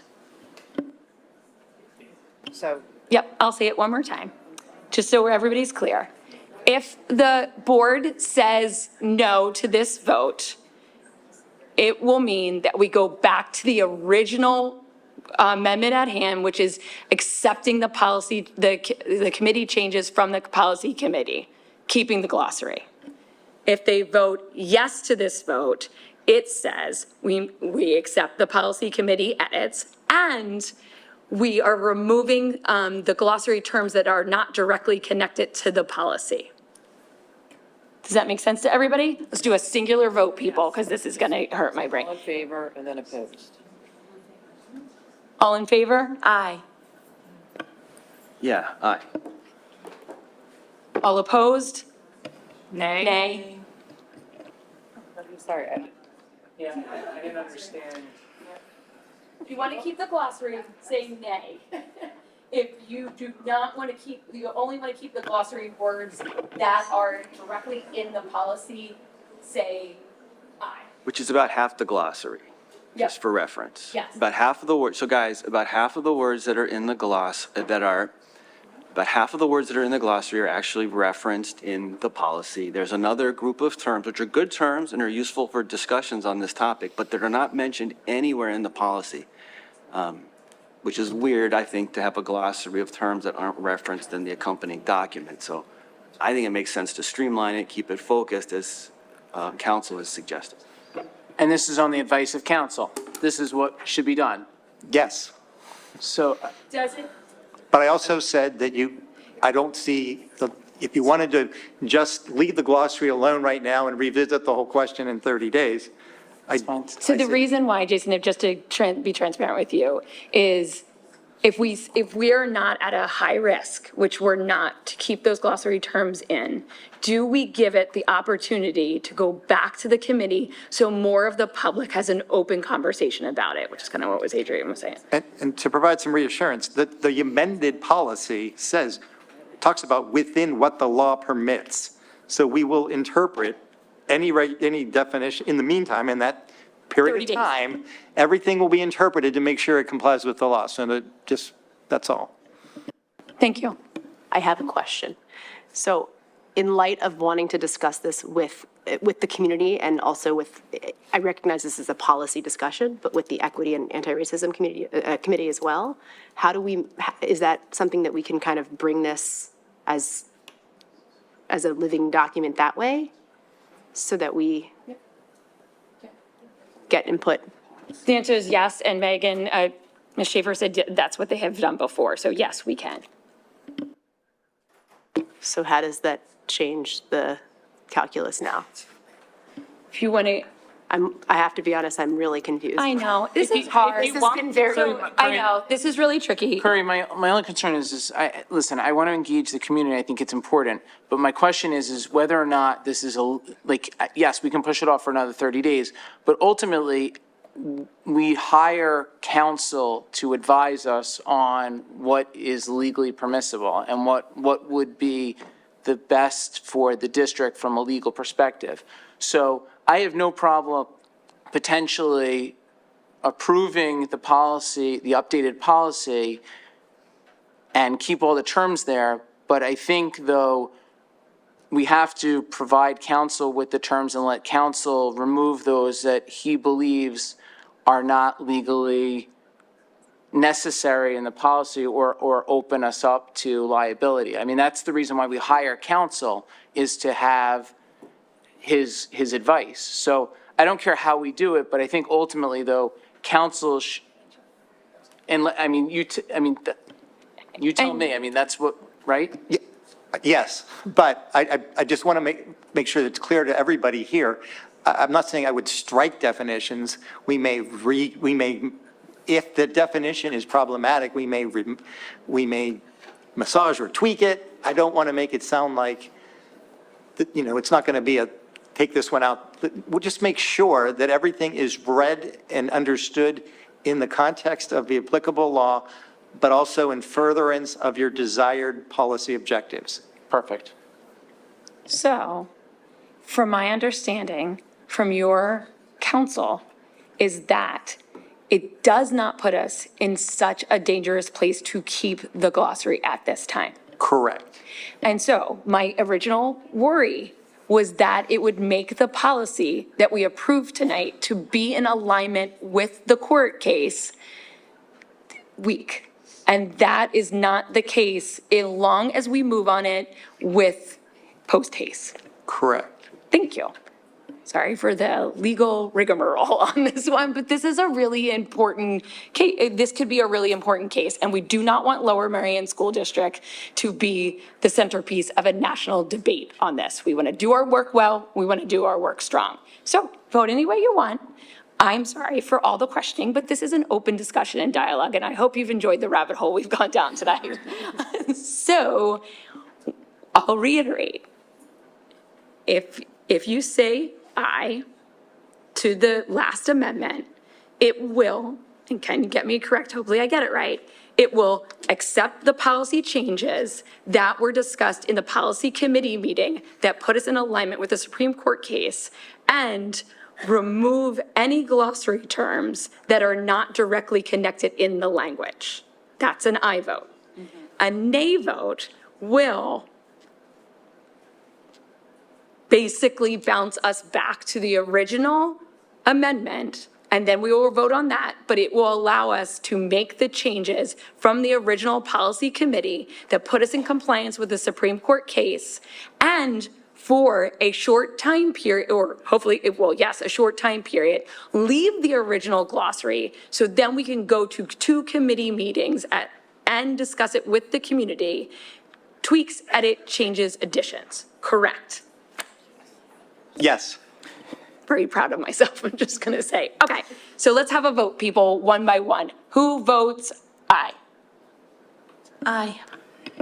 Yeah, I still think it makes sense to streamline it. and Nothing make wrong it with it. Go consistent. for it. I'm going to say aye, but I like the policy. It's a good policy. That's okay, we understand. 2 on ayes.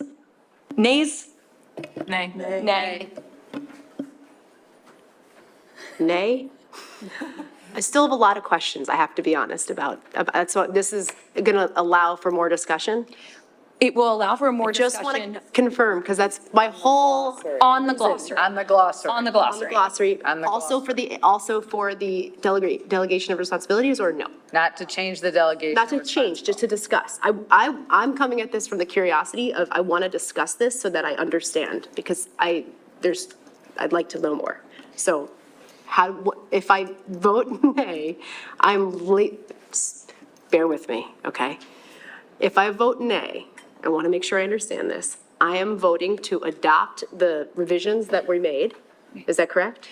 Not yet. No. Yet. Sorry, not yet. There's one more thing. Let's just, there'll be more discussion. How about that? So if I vote nay on here, On the glossary, the terms but of the there's like a glossary. nuance, which is what I'm trying, so I'm voting nay, if I vote nay, I'm voting to essentially keep the long list of, the full list of the terms of, the glossary of terms that exist currently. And also adopt the revisions, or no? Okay, just to get reminded, that we started out with a policy, we started out with a motion, and the motion was accept The revisions. the revisions. Correct. As presented by the policy committee. There were several amendments to That's where change that. That's why I got lost. Now, the purpose of voting nay, you just basically Clean wipe slate. out all those other amendments. Got it. amendments, and you go back to the original motion. Okay, nay. Okay. Now, I would like to put forth an amendment to accept the edits from the policy committee to keep us in compliance with the law, with the directive of reviewing the glossary terms to ensure compliance. You don't, okay, I don't have to say it, I'm saying it. Yeah, you don't have to amend it, you just. so that's, okay. I appreciate that, Ken. Now, wait for a second. You need a second. Second. Now you need a discussion and vote on the amended. Discussion. My only discussion point is to make clear, and Ken, I want to understand with a yes vote to this, that we are only discussing the glossary. We are not rediscussing the policy for adoption in entirety. The only direction is to discuss the glossary. Any policy can be revisited at any time. You can't. No, sorry, that was for me.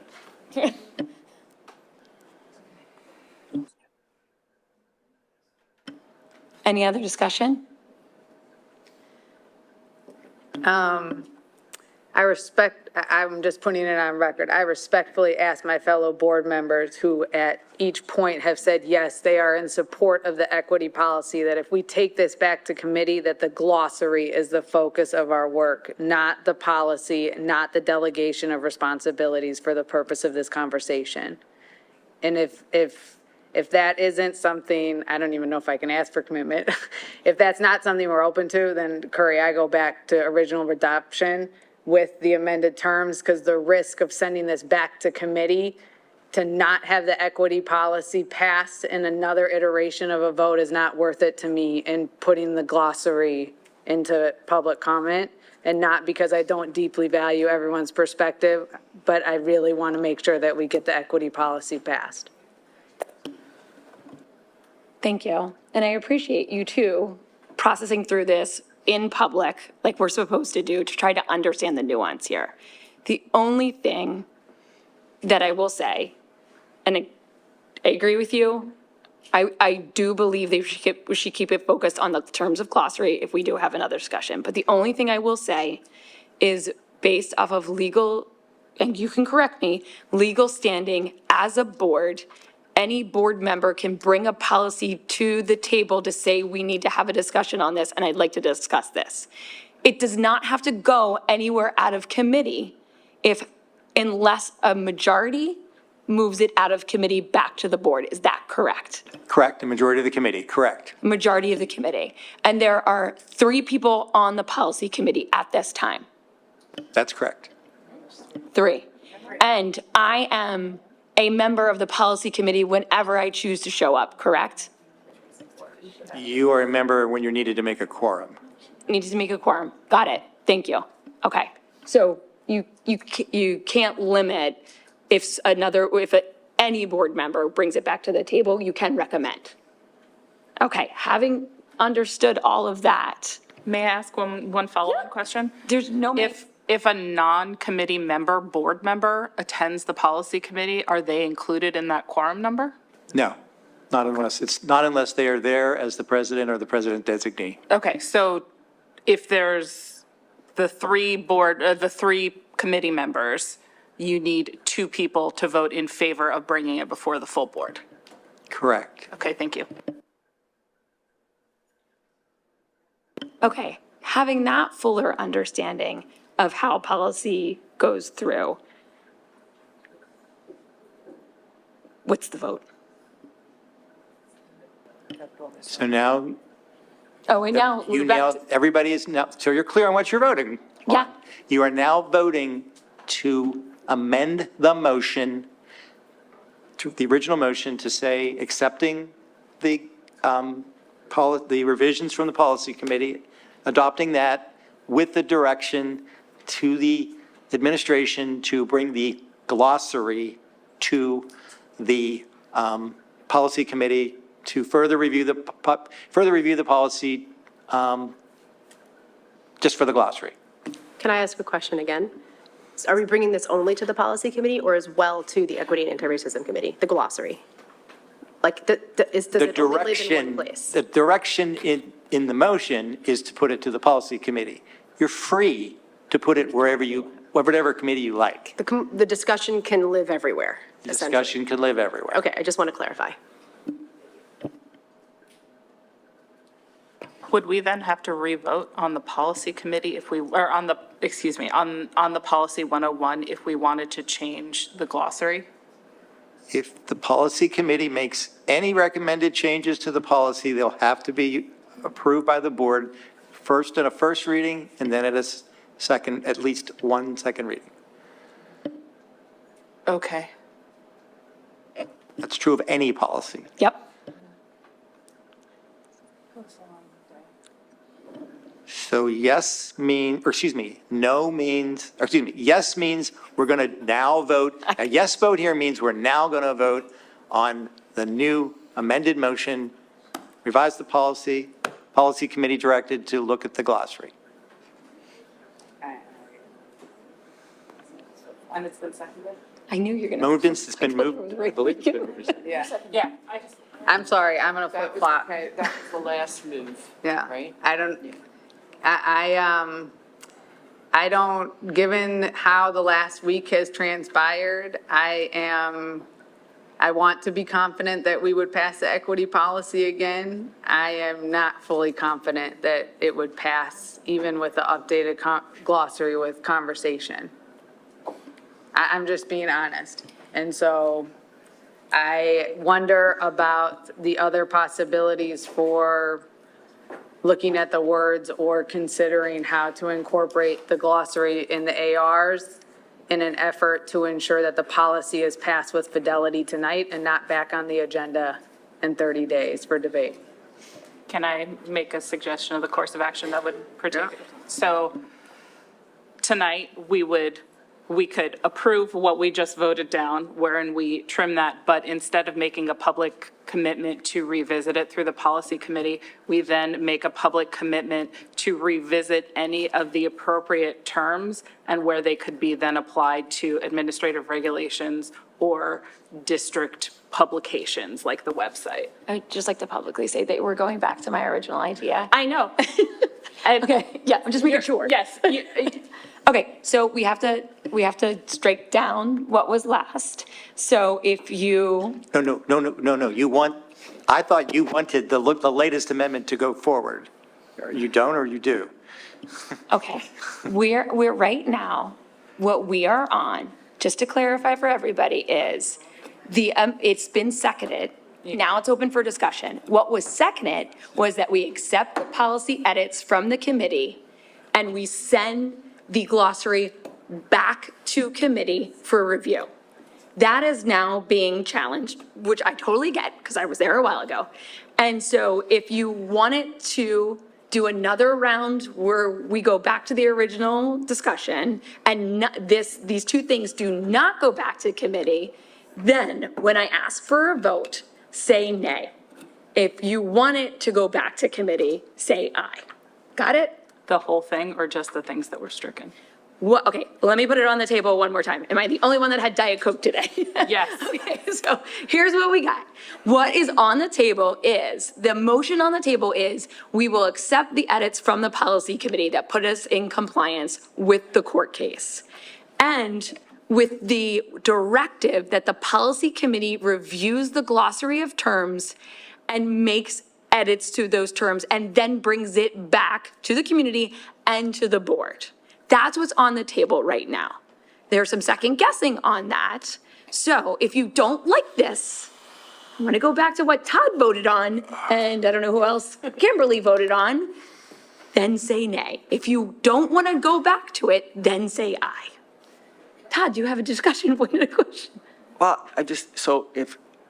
anyway, I'm just trying to do the right thing and trying to understand here, but if you go back to revisit the glossary, that might mean you have to then revise the policy. Yes. Because now you're gonna have to put some of those terms, which are currently not in the policy, into the policy. I mean, that could be fine, there could be a good place for them, but on the other hand, it may create unnecessary confusion. We have a policy that's pretty good. Yes. I wanna accept it, I just don't wanna have a glossary that's weird, that's all. So I don't know how to do that. Also, the only thing that I will say on that I don't know if it's is, yay or nay. at any point in time, if Yeah. there's two people in the policy meeting that want to bring it to the table and make changes, they can do that.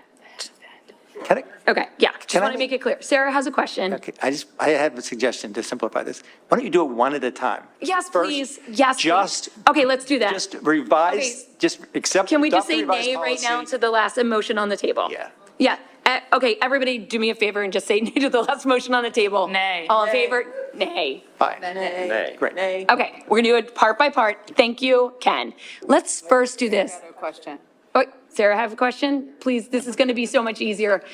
Okay, so if we adopt the current policy and we direct the administration to move the definitions to the AR, that then does not go back to policy committee for a discussion. All the definitions stay, they are just moved from policy to AR. Is that correct? Go ahead. Yeah, yes, pretty much, essentially correct. But that's not what you're voting now. Now you're just voting one at a time. Now you're just going to vote on whether We'll get to there. You can make adopt that the motion revised in a minute, policy. and then we'll discuss the pros and cons of that motion. Okay. This is like a civics class on top of everything else. Okay, so I'm gonna put forward on the table, what? I thought we didn't put the motion on the table yet, Ken. That you have a motion on the Okay. table to adopt the policy as revised, period. Motion on the table to adopt the policy as revised. Second. Well, it's already been seconded. Oh, You just need a vote. Yay. Unanimous? Ayes? Abstain? I didn't see Abby. Aye? Abby. Okay, let's do this again. Ayes? Aye. Nay? Abstain? Abstain. Thank you. Motion passes. We have accepted the policy changes to make it in compliance with the law. Is there an additional motion about the glossary? Yes. Do I say what the motion is? Or, okay, so. Okay, so I'd like to make a motion to move the definition and glossary from the policy to the AR. Can I do that? Only the parts that aren't mentioned, or the whole thing. Legally, I think, again, I don't want to speak for council, but legally, I believe we need to have the definitions the glossary of terms that are defined in the policy itself. You need definitions in there, don't you? Yes, essentially, yes. I think what I heard the intent was to direct the administration to revisit which terms in that glossary need to be kept, removed, relocated, or whatever, but just to direct to have the discussion at the next policy committee meeting. That's what I thought I heard the direction to be.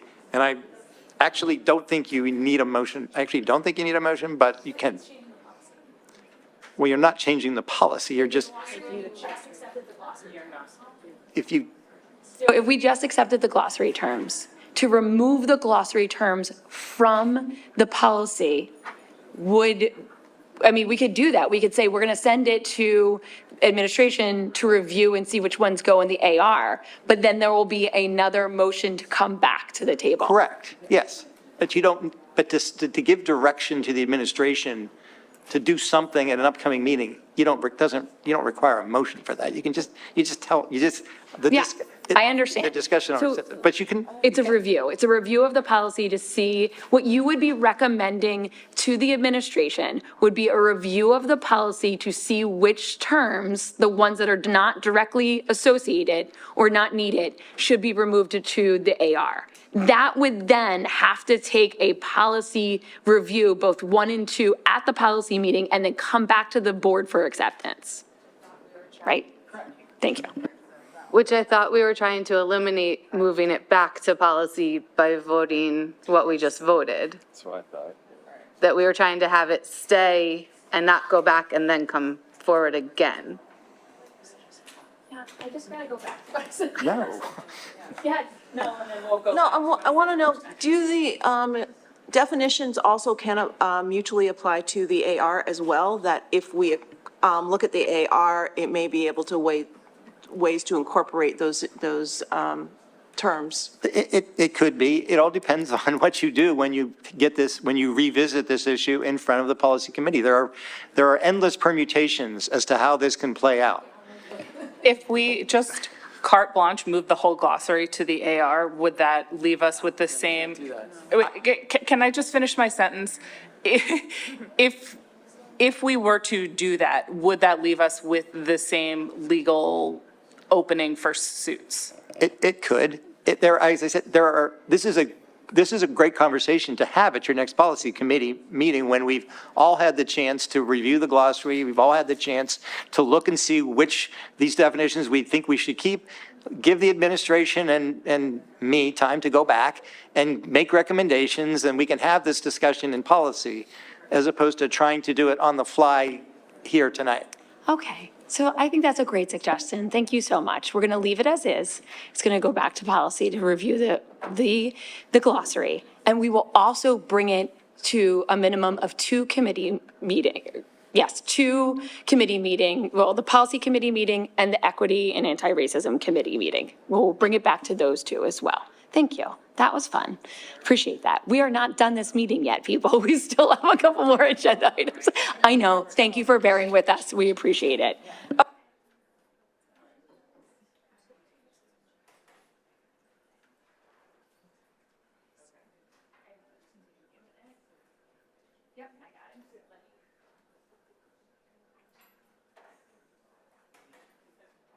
Okay, now, we will wrap this up pretty quickly, but kind of some big things going on. Item 14A, graduation requirements. You want me to read it? Yep, I have it. Tonight, we are pleased to approve the request of Mr. Arthur Bailey Jr., who left Lower Merion High School in his senior year in 1973 to serve his country. Mr. Bailey is making his request through PDE's Operation Recognition application and will also be included in the June 5th Lower Merion High School graduation ceremony. I'm very excited about this. The Board of School Directors, on behalf of the entire district, thank you for your dedication and service. And on the eve of Constitution Day and the eve of Citizenship Day, I am very happy to put this forward for a vote. Second. Thank you. All in favor? Aye. Any opposed? Any abstain? Thank you. Motion passes. Congratulations to him. Thank you. Okay, last item. Item 14B, approval of Act 93, meet and discuss agreement between Lower Merion Board of School Directors Board and the Lower Merion Organization of School Administrators. Is there any context you want to put on this, or we're just moving it forward for a vote? I think you can go ahead and move it forward unless you'd like me to. No, I think we can move it forward. So we'd like to move this forward for a vote. So moved. Second? Second. All in favor? Aye. Aye. Aye. Any nays? Abstentions? Motion passes. Thank you very much. Thank you. We will now move forward with approving the consent agenda, and there are questions from the board about, are there any questions from the board about consent agenda? Okay, do I have a motion to approve all of the items listed in the consent agenda? So moved. Second? Second. All in favor? Aye. Opposed? Abstentions? Motion passes. Mr. Roos, can you talk to us about the Sunshine Act? Board met in executive session earlier this evening, basically to talk about the Act 93 meet and discuss agreement. Thank you very much. Really quickly, there's an interschool council, a parent-run organization. There is a meeting coming up on October 9th. Please check out the website for that. Also, other meetings coming up, October 21st, the regular business board meeting at 7 p.m. Committee meetings will be held in the boardroom or else streamed via live stream. There is a policy meeting October 11th at 9 a.m., which you might want to join. October 14th is curriculum at 7 p.m. and October 17th is facilities and purchasing at 12 p.m. Thank you everybody for staying with us, for all the comments tonight. Thank you all of the board members for all that you do, and I really appreciate everybody. Adjournment.